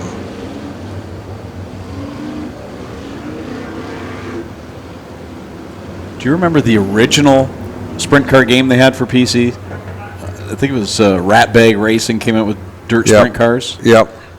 Jeff and I raced way back, like 2003, 2004, I think, online back in the day. I had an online league back then, and He's turned many a lapse on the computer. And now you don't even have the courage Now to show up. I don't even have an iRacing account anymore. What? I thought you were racing. You like the super speedways. I let it expire, and I missed the Black Friday half price deal, and I refused to pay the full price. So Wow. That's I don't awesome. have time. I would love to, but I just... So Jay Mallory's saying the track looks in good shape, and Jay, tonight it does. It has been a challenge this year. Though Mother Nature has not been kind to dirt promoters. Tough conditions to work through, but yeah, tonight I would say tonight's the best racetrack we've had to work with, wouldn't you, Greg? Oh, yeah, by far. It's been very good, and tip of the cap to all those that worked so hard this week. And you could see it in the hot laps. It was just that look that we hadn't seen in a while, the way it was packed in nice and smooth. And obviously, we don't have absolute perfection here tonight, but from where we've been, great job by the staff. Well, as we've said, even the last 2 Thursdays in a row, it has absolutely poured here to the point that some of the videos that were shared by the track crew got everybody calling us on Friday and saying, are we still going to be able to race? Because it was absolutely torrential downpour that we had. So I've been saying all along, if our crew can control how much moisture they put in the clay, we would have a better shot to have a great track. So getting ready to go, it doesn't look like the Gledhill car is going to make it back. Doug has just called one to go with the line. And here he comes. Actually, Gledhill did come out of the pits, so we're getting ready to go. And Clint, I need you to do me a favor. Find out how many laps are complete. I don't know if they've mentioned that over... I guess Race Monitor would be right for that, wouldn't it? 7 complete, Yeah. says Doug Leonard. 7 laps complete. Of 20.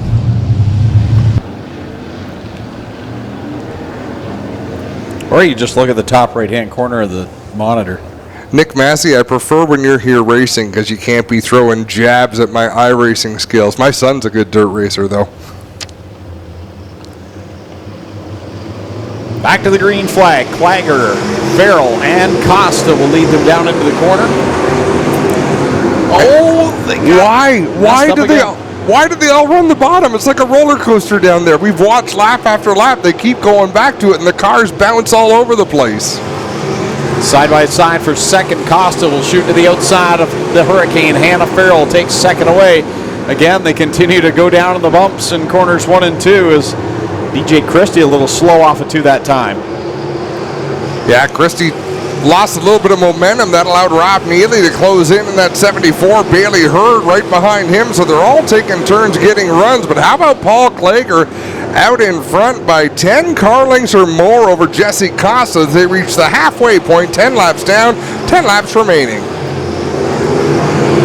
Clager with a great run in that Schneider Electric 1A machine as he sails it down into corner number 3, looking for his first career crate sprint car victory here at Ohsweken Speedway. He's got a number of Mod Light wins here as he used to be Mr. Mod Light for quite a time.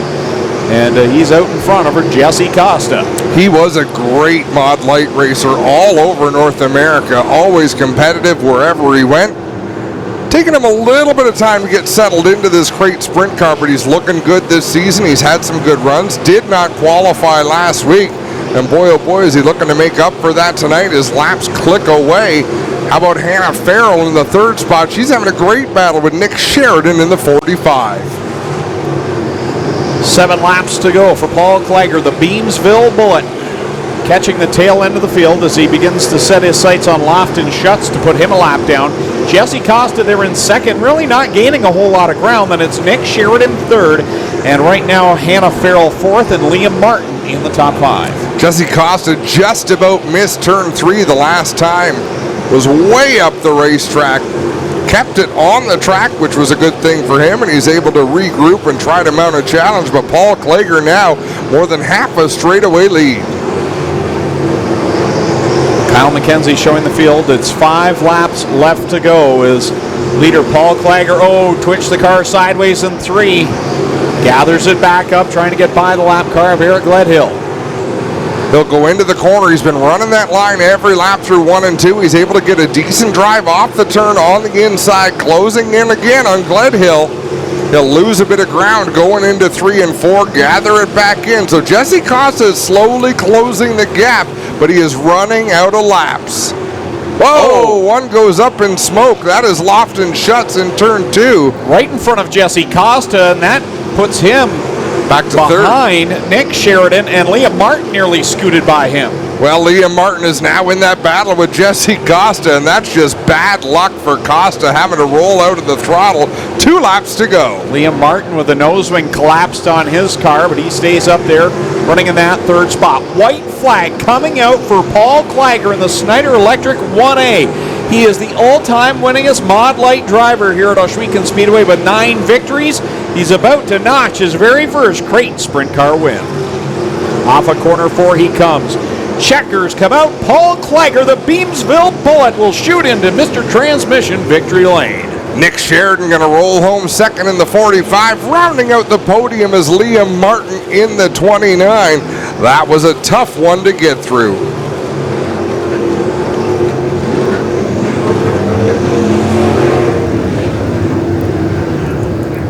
A first-time winner for the Strickland Brantford Chevrolet Crate Sprint Car Division. Paul Clager out of Beamsville will pick up his first ever crate feature win. Great job in the win over Nick Sheridan.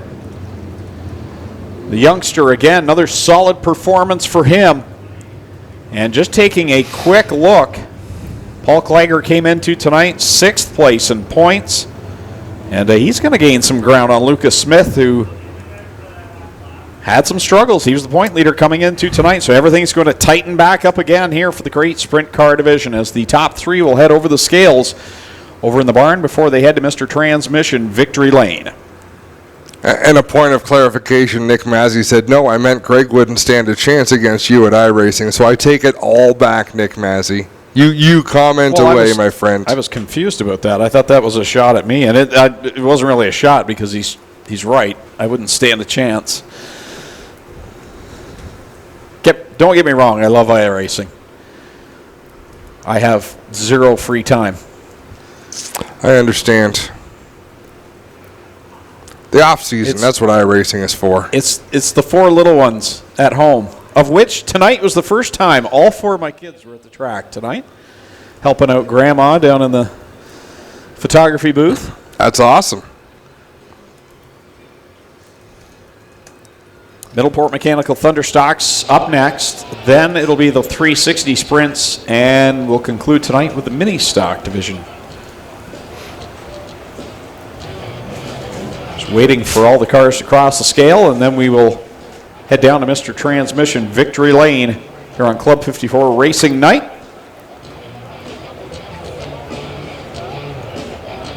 Again, you can go to OhswekenSpeedway.com. There is a link at the top of the page that was added this week that takes you directly to our ticket website. So you can click on that and get those advanced reserve tickets for July 22nd and 23rd, Monday, Tuesday night affair when Tony Stewart, Christopher Bell, and Rico Abreu will be in town. The Northern Summer Nationals brought to you by Burger Barn, Aero Express, Bradshaw Brothers, and Nitro 54 Variety. Lone Wolf Fireworks will light up the sky for the first career crate sprint car win for Mr. Paul Clager. The Beamsville Bullet will send it down trackside with Clinton Jeffrey. Thanks, guys. Paul gets out of the Schneider Electric. Grimsby Canadian Tire 1A here. And we'll get a quick word with him here as he comes down out of the car. Here he comes out of the car, ladies and gentlemen. Let him know you appreciate him picking up the feature win. Here he is, ladies and gentlemen, the Beamsville Bullet, Paul Clager. Woo! Yeah!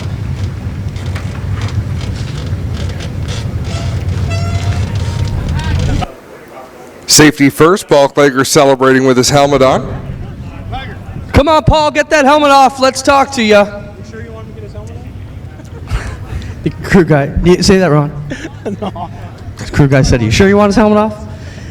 Paul, what a way to rebound it. And you know, when we talk about talking about last week how you didn't qualify in any other division, that would be like a big kind of letdown. But in this division, it's just par for the course with the talent level we've got here. What does it mean to finally get to victory lane? Oh, it means a lot. This has really humbled me, that's for sure. And, you know, I won a lot of races in the Mod Lights, and this is an ultra-competitive division. It's all about the draw. You know, got to pass guys in the heat. I mean, you got to move forward. And if you don't, like we had troubles last week, broke the axle and didn't make it through the B main, it really hurt.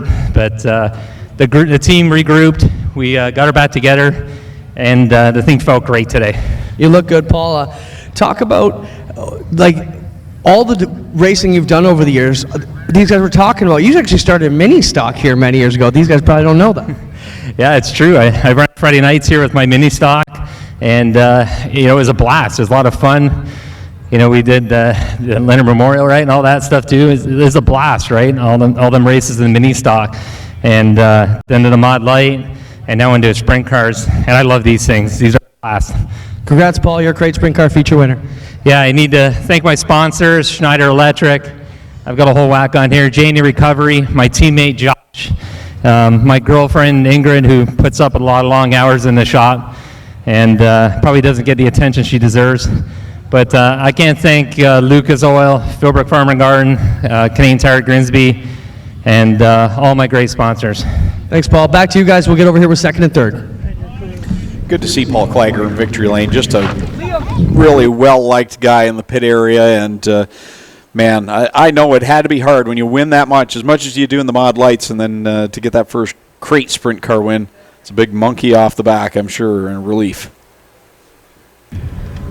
Well, Nick, I saw your prom this week. Did you graduate high school? I just graduated public school, actually. I'm not even in high school, but it was a good. Wait a minute. You finished what grade? Grade 8. Grade 8, ladies and gentlemen. Nick, it's pretty impressive, man. For a kid who come over the asphalt, your family's not a dirt-bred crew. You're turning a lot of heads. You must be happy. Yeah, thanks, Clint. I mean, we're not really a dirt guy. My dad even asphalt stuff. My brother does. But one of the reasons we're doing so well is my crew member Rick Bird. He really knows a lot about this dirt, and he's really helping us out a lot. But it was just a great night. It was we had to pass a lot of cars there, and it was a lot of fun with the track. Good job, Nick. 14 years old, ladies and gentlemen, keeping our young stars alive. Young Liam Martin. Liam, what are you, 16 now? Yes, sir. Talk about that drive. Good run for you. You must be happy. Back on top. Yeah, that was a tough run tonight with the track the way it was with the bottom. To work through all those bottom crumbles was a challenge, but I think next week we can get the car tuned up and ready to go. Solid run here. How about, ladies and gentlemen, for your top three tonight, Paul Klager, Nick Sheridan, and Liam Martin get it done in the crate division here tonight at the Big O on Club 54 night.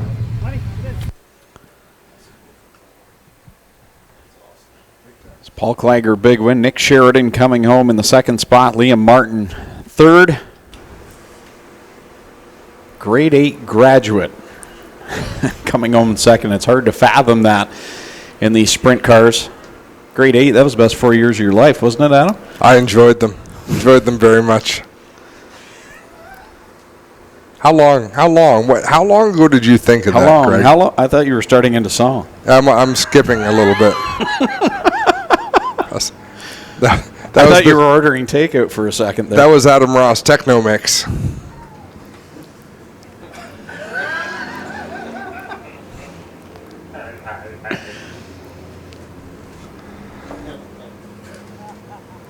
Here's the starting lineup for Duel in the Dirt Home Track Series. Thunderstock feature event. On the pole on the number 40 is Derek Liverance. On the outside of row number 1 in the 2 is Matt Newell. Starting third in the 6R, it's Jeff Rulifs, and fourth in the 11 is Go Fast Teeple. Starting fifth in the number 4 is Aaron Rowitsky. On the outside of row 3 in the number 1 is Chris Dickey. Starting 7th in the 37, it's Rob Hoskins, and starting 8th, the 21X, is Mark Bazine. Starting 9th, he was smoking in his heat race, still came home with the win. In the 53, it's Logan Schwedick, and alongside him in the 8, it's Ryan Dinning. Starting 11th in the 24 is Blake Bombury Jr. Starting 12th in the 32, it's Mark Fawcett. Starting 13th, it's the 28D of Donnie Lampman, and alongside him will be his dad in the 28, Jim Lampman. Starting 15th, Trevor DeBoer in the number 23. Starting 16th, the 25, Ken Sargent. Starting 17th, the 84 RK of Ryan Beagle. Starting 18th, the 74H of Devin Habiak. Starting 19th, the 49 is Dave Bailey, and starting 20th, the 108Z is Zach Bleach. 21st in the 79 is Christopher Hale. Starting 22nd, Casey Huffman behind the wheel of the 13. In your last row, in the number 93, it's Melissa Miller. And rounding out the field, the 41 of Adam Plazik.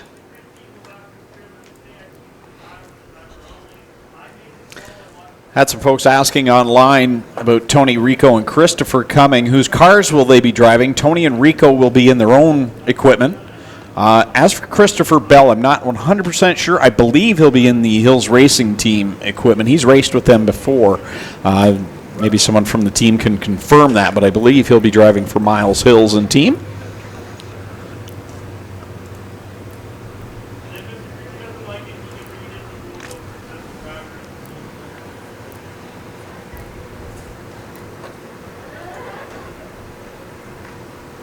.20 laps, the distance in this Middleport Mechanical Thunderstock feature event.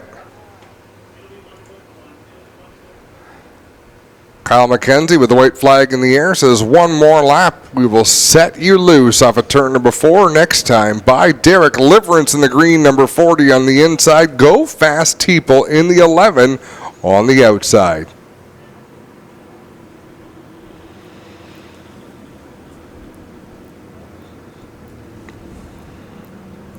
Don't forget, for those of you looking to see last Friday night's feature events will be available online tomorrow. I believe it's at noon. Yeah, noon tomorrow. We will show last week's program in its entirety.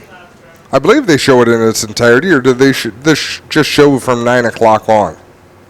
I believe it's just the feature event. No, they may. It's different from the actual replay broadcast. So I believe it's a full event. The replay broadcast that you can't see at all? That one. It would be the features, guys. Just the features. Okay.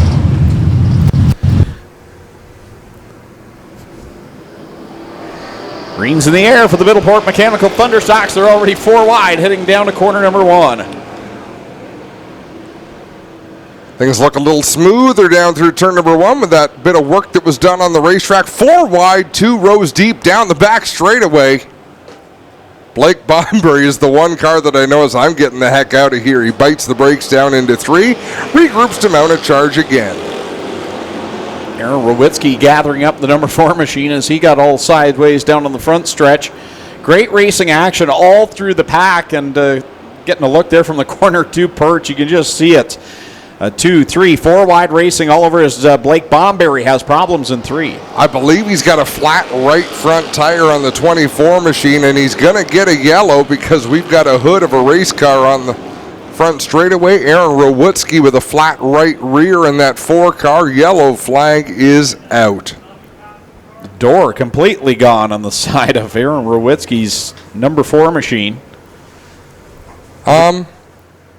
Yeah, the safety truck was still in gear. I thought that was the driver that jumped out of the truck to pick up debris, and the truck was still rolling. On the bright side, Aaron Rowitsky, the transmission and the rear end are fine.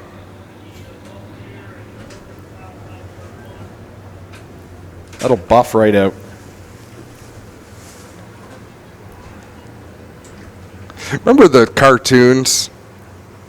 It'd be a Bugs Bunny cartoon, I think, where like the bird would lose all its feathers and then he'd stand there like he's naked covering.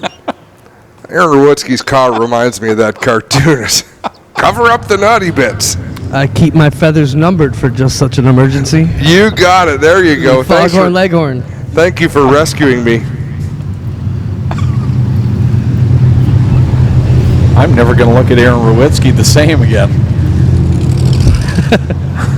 I'll start calling him Foghorn. And he got a push and drove away. What the heck was he waiting for?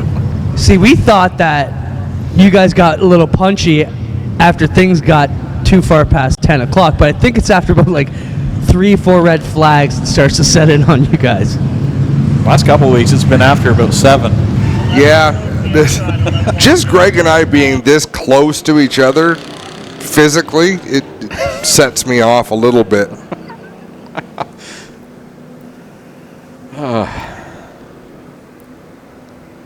I've had fun this season. It has been. And we get some comments, folks like listening to us clown around, but I'm wondering about the folks that are sitting there shaking their heads.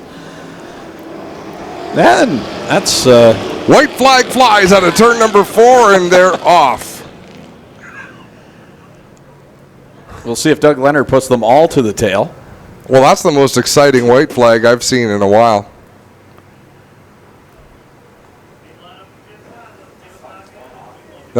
Nothing to see here. Oh, go fast. He's lost all of the hood pins on that 11 machine. Look at the hood. When he comes up to speed, that hood is going to flip right up and over. Well, the guy who liked that false start was Blake Bomber. He's made it out in time. Yes, there is the parasail.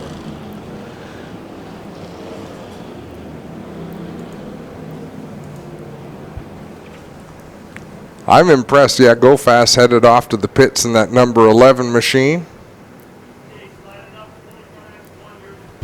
Kyle McKenzie up on the flag stand says, Doug Leonard, you all right with that? Doug goes, I'm okay with that. Well, Tipo wasn't okay with that. He decided whether they both were okay with it, he was not. Chris Dickey up front in that gorgeous Burger Barn Mark Bazine 21X. Here we go, guys. Well, we'll try it again now with 2 laps in, 18 to go for the Middleport Mechanical Thunder Stock Division. Dickey and Bazine side by side for the top spot down the backstretch. Wow. Rulifson the 6R. On the inside, Logan Schwedick in the middle. Up on the high side, it's Ryan Dinning in that number 8. They battle for the 4th position. Kenny Sargent comes down the front stretch with a big head of steam in that 25. Jim Lampman digging on the bottom in that orange Camaro. Draws up alongside the Monte Carlo of Chris Dickey. Then you've got that Trans Am of Mark Bazine on the outside line. And Mark's really got that Burger Barn 21X hooked up here tonight. He's been good since the heats. Yeah, Chris Dickey as well had a nice exit from turn 4. He gets himself a little bit of breathing room and now leaves him 3 wide for the 2nd spot. Ryan Dinning inching his way towards the front. Dickey, Bazine, Lampman. Top 3, Bailey, who made it through the B main right there in the 4th spot. We're only at lap number 5. Rob Hoskins was just completely sideways off of turn number 4, gathers that up nicely, straightens that car out. At the front, it's still Chris Dickey over Jim Lampman, Mark Bazine, Dave Bailey, and Ryan Dinning. Great look down there track side of Dave Bailey threading the needle, gets to the inside of Mark Bazine for the 3rd position now. Dave starting to turn up the wick a little bit here in this division when we saw so many different winners to start the season. Dave Bailey now starting to flex some muscle here in this feature event. Sets his sights now on 2nd place Jim Lampman, who looks low to the one of Chris Dickey.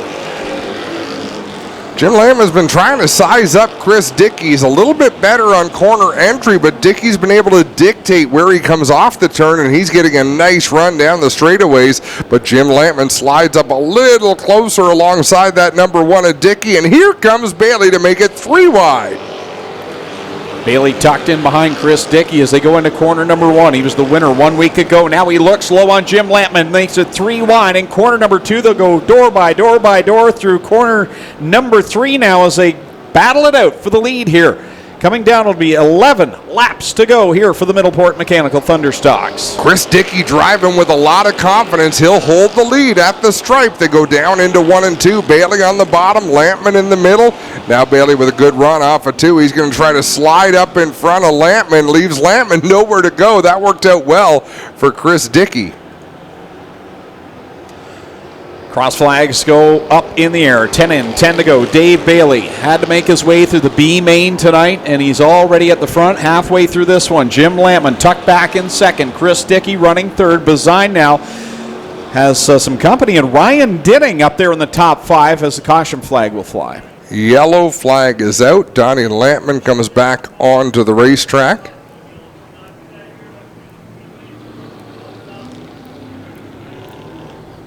Well, Donnie Lampman has been given the go-home pass from Doug Leonard. You saw he was slow down the back straightaway. As soon as the yellow come out, he drove away. Doug said, 28 to Donnie Lampman, take it back to your trailer and get ready for next week. You are done.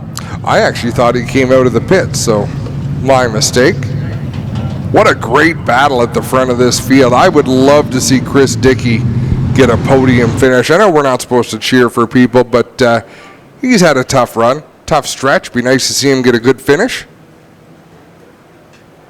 Just to follow up the Donnie Lampman story, we saw him grab his first win here a couple weeks ago. He actually won Sunday at Humberstone as well.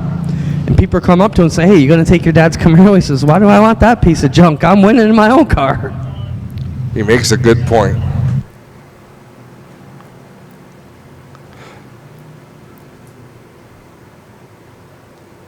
So Dave Bailey on the outside in the 49, Jim Lampman on the inside in the 28.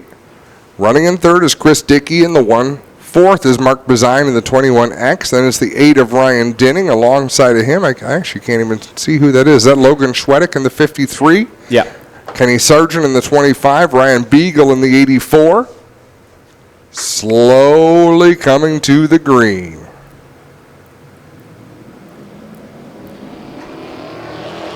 Here comes Dave Bailey leading the pack into corner 1. Jim Lampman to his inside. Then it's Dickey and Bazine tucked in behind them. And look at Ryan Dinning. He got a good restart. 4 wide behind him off of 2. Down the back straightaway, 4 wide. Chris Dickey did not get the restart he was hoping for. Ryan Beagle making his presence felt around the bottom. Bailey stretching his advantage by about 3 or 4 car lengths over second place, Jim Lampman. And he is about to feel the heat of the pack as Ryan Dinning, Mark Bazine, Logan Schwedick, Ryan Beagle all right there behind the number 28. Rob Hoskins in that 37. I'm impressed with his run. That car's been a handful. It's been very loose at times, but he's keeping his foot in the throttle, and he's in that battle for third as well. 8 laps left to go for Dave Bailey, looking for feature win number 3 on the season. Winner last week and also won on opening night in that Queenston Chevrolet. Gibbs Action Sports, number 49. Oh boy, Ryan Dinning all sorts of sideways in 4. Ryan Beagle lifts to let him gather it up.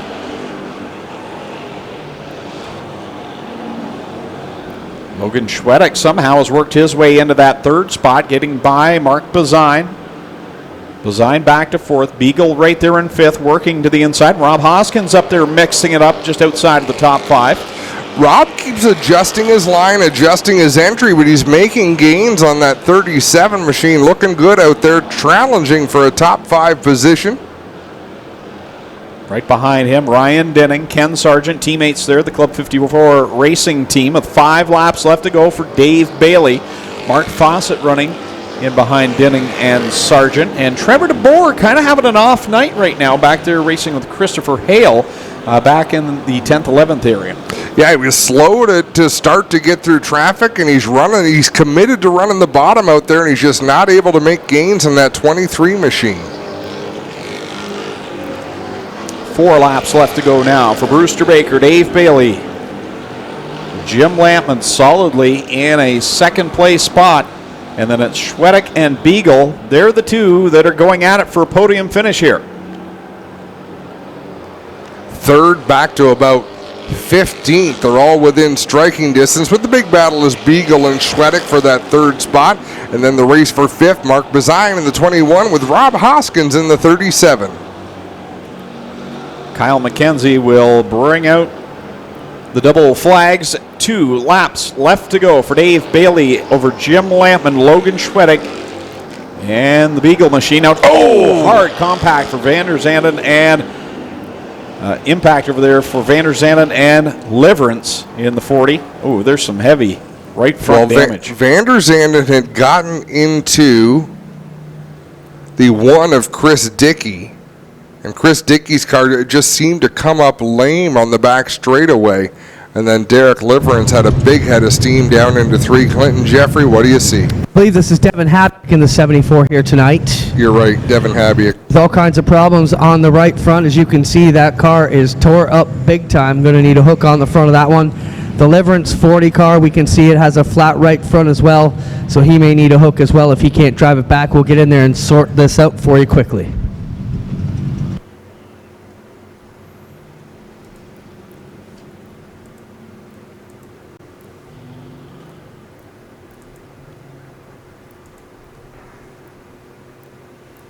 Next week, Frankie Turkey Memorial here at the Speedway. All 4 divisions in action. 7:30 start time as usual. We get a replay here on the collision down in corner number 3. It's going to be a fairly solid. Okay, the right front damage was, from the Chris Dickey incident, and then Liverance piled in.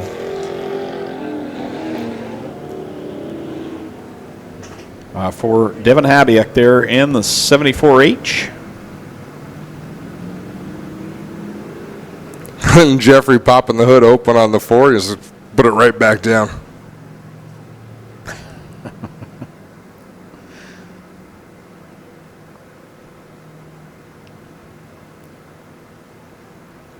So the rad I shouldn't say the rad taken out of the 74, could just be a rad hose, but I have a feeling the rad's gone out of that. Derek Liverance climbing out of that green number 40.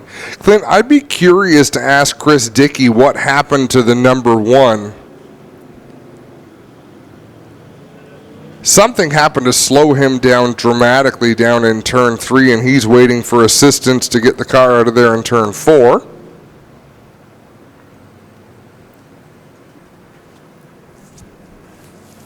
So still the 360 sprints yet to come and the mini stock feature event.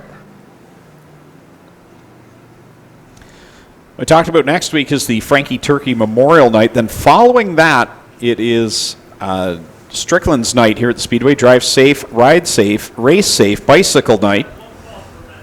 I assume that's the night they give away the boatload of bicycles here down in front, which is always a good night. And the vintage cars will be on the schedule as well on Friday, July the 12th. And then the week after that, Friday, July the 19th, Gibbs Action Sports presents Halloween in July and Autograph Night. So Christmas in July and Halloween night have flip-flopped this year, so it'll be costume night on July the 19th. That should be pleasant to wear a nice hot costume on a warm July night. What are you going to dress up as? I was going to come as you. You can't achieve that. I was going to put wheels on a recliner and wheel my way into the Speedway with a game of Candy Crush strapped in my hand, and I'm going to make you like me because I'm going to show up as an ice cream sundae. Eat that, Calvin. You know I can't say no. Darn you! So that night, as I mentioned, also autograph night, so a good chance to get down, meet all your favorite drivers trackside. I know a lot of the younger fans enjoy that, to get up close and personal. Oh, Chris Dickey getting the long push back to the pits after what started as a good race for the driver from Brantford in that one machine. Wasn't to be here tonight.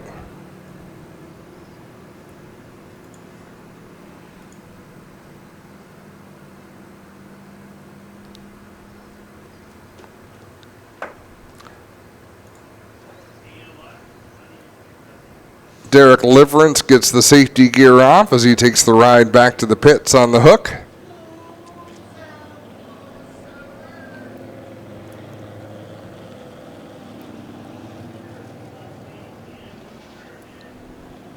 Devin Habiak going to have a visit with the ambulance. Driver of the 74H and a little bit of discomfort up there.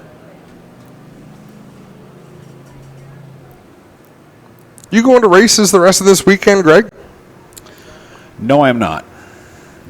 But you are headed to La Belle Province? Normally I ride down on Friday and I have to miss Ohsweken Speedway. As things worked out, I booked a flight tomorrow morning out of Toronto because I don't want to miss Friday nights. If I can avoid having to miss shows, I'm going to. So I'm pretty excited that I was able to be here tonight. He's a big wheel now, Greg. He's getting flown around the country. It's a cargo plane. He's going to fly to Quebec and hope his arms aren't falling off by the time he gets there. Let me tell you, the ride to Quebec City is painful. I think without traffic it would be about 8 hours, but I have no idea because Quebec is under construction between April and November of every year. So you can't get there from here by car. Just don't. Big bird can't fly, Clint. I'm not quoting Les Nessman again, but I'd like to. Or was it Herb Tarlick? No, it was Les. It was Les?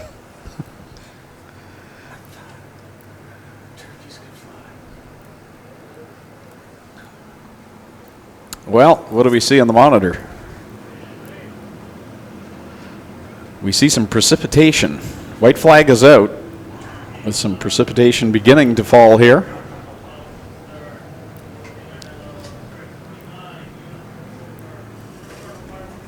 Cliff Peterson says you're going in a hot air balloon. And you're going to self-propel it. That's right. 2 laps to go. We are going to go green out of 4. Dave Bailey, the race leader in the 49.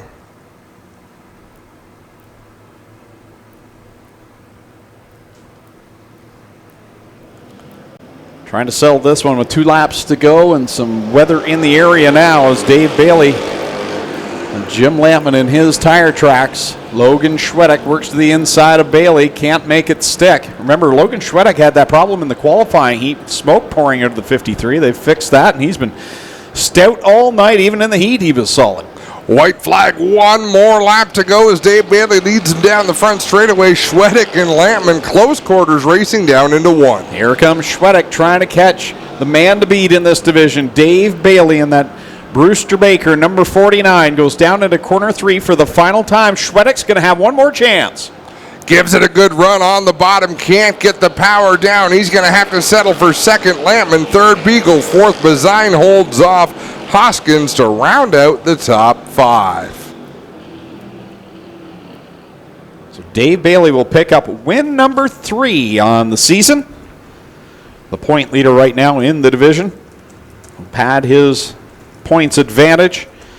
He held a 36-point lead over Trevor DeBoer, who finished outside of the top 5 tonight. Ken Sargent came in 3rd, Jim Lampman was 4th, and Ryan Beagle 5th in the standings coming into the night. So Dave Bailey's going to definitely gain some more ground on the rest of the field. Well, guys, just a quick weather update. It is spitting a little bit out here, but the 360s have been called. We are canceling Victory Lane till the end of the night. We're going to try and get the 360 race in. They have been called to the track. We will watch the weather. Right now, we can go with a couple of these drops that are going around. If it gets any worse, we may be in trouble, but we are going to attempt to get the 360s underway.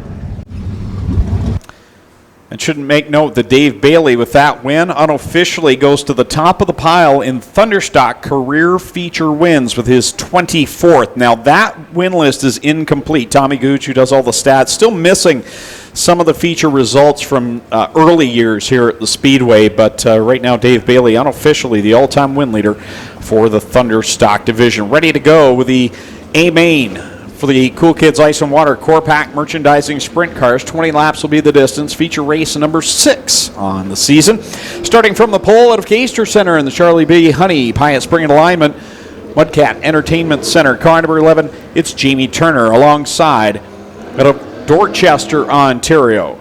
Driving the Case IH Oshwegan Speedway Aero Express, car number 1, it'll be Holly Porter. Starting in position number 3 out of Fenwick, in the Oshwegan Speedway, Bradshaw Brother Fuels number 0. That is the Red Rocket, Jim Hoopinen. He'll go from 3rd in car number 0. Going from 4th out of Lewiston, New York, the G&J Contracting 81 is Derek Jonathan. Going from 5th from Scotland in the Sovereign Fusion Original Traders Energy, Burford Heating and Air Conditioning. Car number 47X, D-Dubs, Dylan Westbrook, and to his outside, going from position number 6 out of Alden, New York, in the Merzak Enterprises Fiberworks Composite, car number 49, the Straight Shooter, Scott Kruder. Starting 7th from Thetford, Ontario, in the Jennifer Hatch Coldwell Banker, Tim's Lawn Care 5D, this will be Shane Ross. And going from 8th out of Mississauga, the winner 1 week ago in the Rip Shot, CarStar Brantford, car number 17X, the Highlight Man, Mac DeMan. Starting 9th from Brantford, in the CarQuest Auto Parts, Brown Auto Service, car number 10 is Downtown Mitch Brown.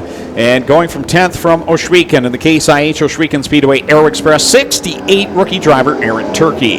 Going from 11th out of Caister Center, the Burger Barn Ace 1 Construction Mobile 1, number 13, that'll be Corey Turner. And alongside him, his brother from Dunnville, Ontario, in the Kingpin Farms, Burger Barn Racing, car number 91, that is Ryan Turner. Starting 13th from Scotland in the Total Rentals Ackland Insurance, car number 87X, it'll be Sean Evans. And lining up to his outside from Brantford in the Hills Tire and Gas, Brown Auto Service, Little Bend 110, it's Jake Brown. Going from 15th from Carlisle, driving the Nitro 54 Variety, MMBO Direct Marketing number 9, it's Steve Lyons. And going from 16th from Beamsville in the Parts Source, Janney Recovery 88H, That'll be Josh Hansen. Starting 17th from Waterdown, the Tammy 10 Media Core Pack Merchandising 0C is Cole McDonald. And his outside in the Prestige Pools and Spas, number 67, Steve Glover. Steve Glover from Ontario, New York. Starting 19th from Verona, New York, it'll be Pete Richardson, also in the Prestige Pools and Spas, number 67. And going from position number 20 out of Thamesford, the Vipond, Aller Karn, number 45 of Curtis Gartley. Starting 21st, driving the DVC Contracting, number 71S. That will be Sean Slider out of Port Colborne. And starting in 22nd from Caister Center in the body line, Total Coatings, number 46, it'll be Kevin Paul. Starting 23rd from right here in Oshwegan in the Nitro 54 variety, Ackland Insurance 15, it's Dan Nanakoke. Alongside out of Simcoe in the Gales Auto Aftermarket 21, it's John Burbridge Sr. And starting in the 25th and final position in the ERW Contracting 9B from Charing Cross, it's Scott Burke. White flag display. Next time by, we're going green flag racing for the Cool Kids Ice and Water Core Pack Merchandising Sprint Cars.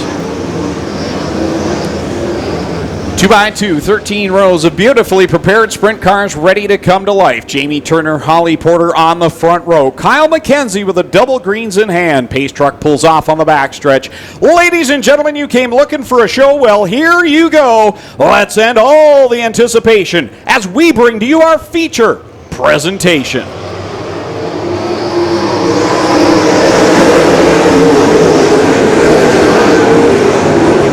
They all rumble, bumble, stumble down through 1 and 2. Jamie Turner, your leader. Holly Porter in that second spot. And Jim Hoopinen right there in tow in the top 3. Clean opening lap for these 360 sprint cars. Jamie Turner hanging on to the lead while Jim Hoopinen and Holly Porter battle for second. And wow, Hoopinen sailed it into turn 3. Off of corner 4 they come. Jim Hoopinen in that Steyrs Racing number 0. This is his third feature race in that car. Second here at Oshwegan. He's running in the runner-up spot. He'll make the challenge down low at 3. Looks to the inside of Jamie Turner for the lead. He'll squirt by on the bottom and take that spot down the front stretch. Jim Hoopinen set sail at corner number 1, already catching the back part of the field as Kevin Pauls directly in front of him. But Jamie Turner has that Charlie B. Honey, number 11, hooked up tonight. That number 11 machine solidly right there, keeping pace with Jim Hoopinen. Jamie Turner feeling racy, goes to the outside of Kevin Pauls, immediately back to the bottom of the racetrack. John Burbridge Sr. pulls off. He'll head to the pit area, so John Burbridge done for the night with Jim Hoopinen. Trouble down to the front stretch. Dan Nanakoke gathers the 15 machine back up right in front of the leader. That was a lot going on for Jim Hoopinen to see out in front of his nose wing there. He'll sweep to the outside of Curtis Gartley. Now in front of him, it'll be Slider in the 71.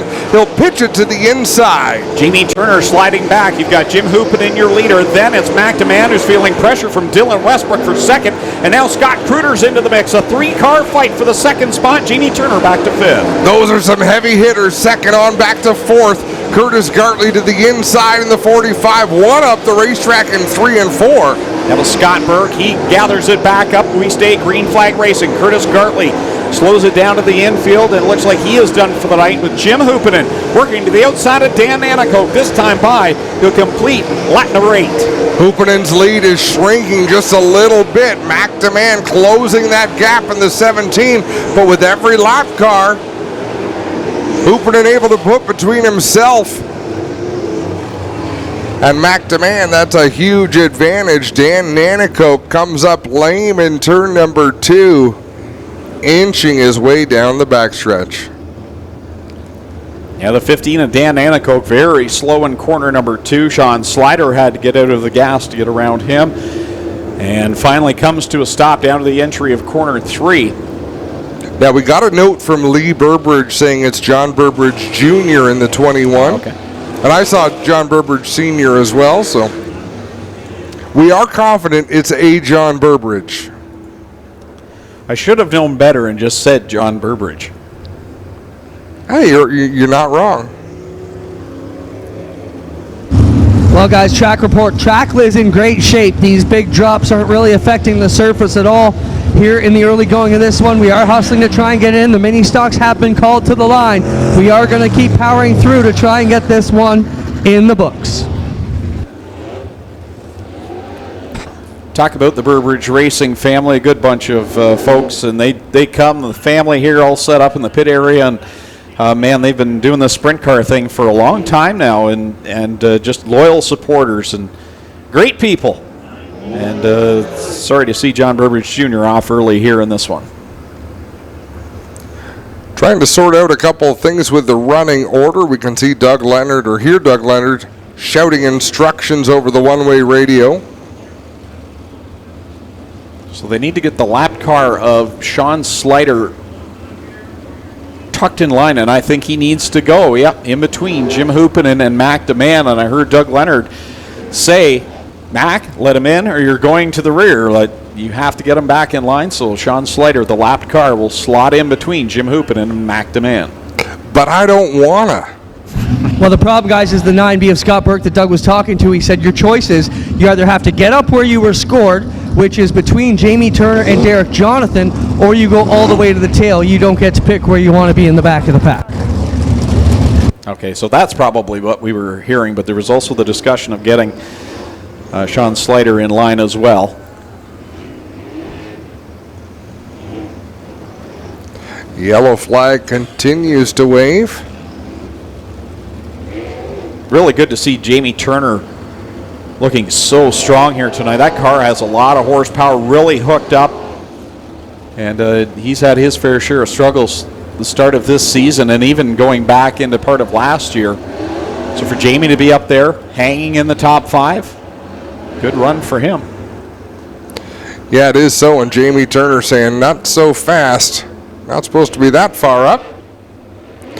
Now we see the white flag in the hand of Kyle McKenzie.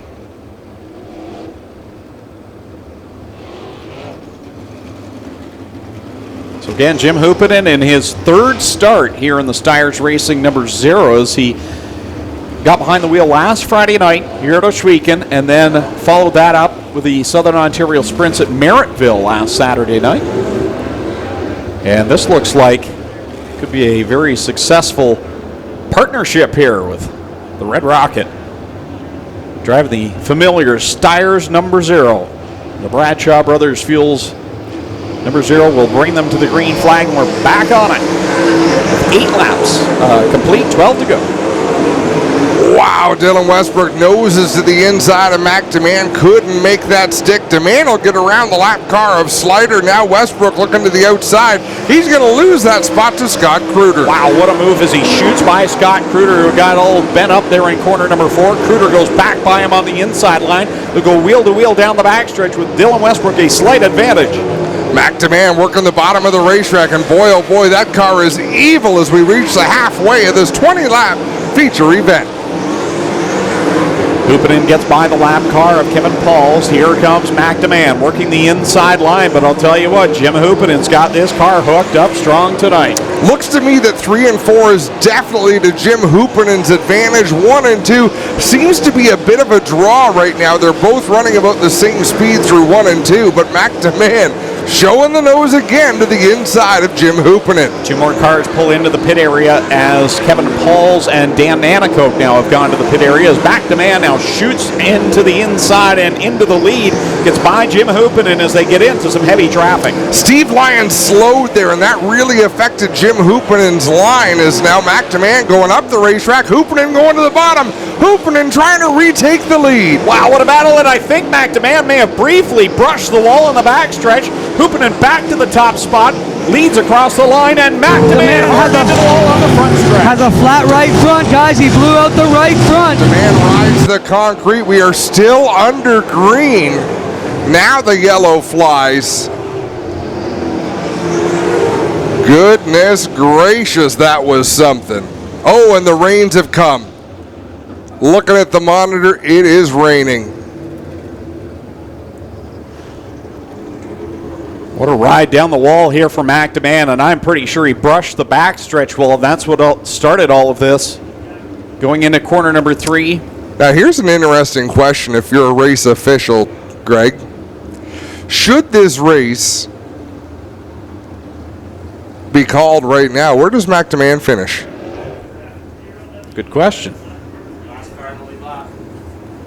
Well, if he was the reason for the caution, though, you go to the back for the restart. Yeah, they haven't restarted yet. So He wouldn't be second, I Adam. agree with Clayton. Last car in the lead lap. He'll be the last car in the lead lap. Yeah. Yeah, that's the right way to do it. We always have to have a voice of reason in the tower. This week it's Clayton. Sometimes it's Tommy. You and I really, we're always looking for someone else for the answer. Oh, yeah.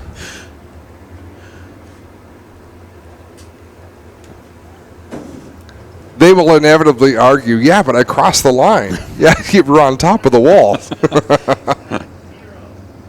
McDeman came in as the point leader. 29 points up on Jim Hoopinen, who is now the race leader.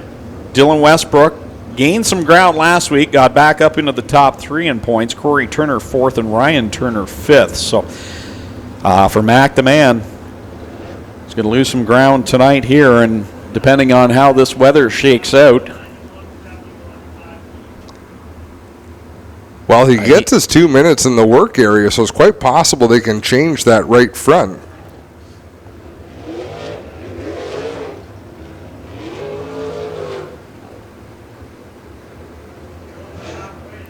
Quite a hard impact, that front stretch wall. Double checkered flag in the air, and I believe I saw Jim Hoopinen pumping his fist behind the wheel. That's got to feel good for the veteran driver.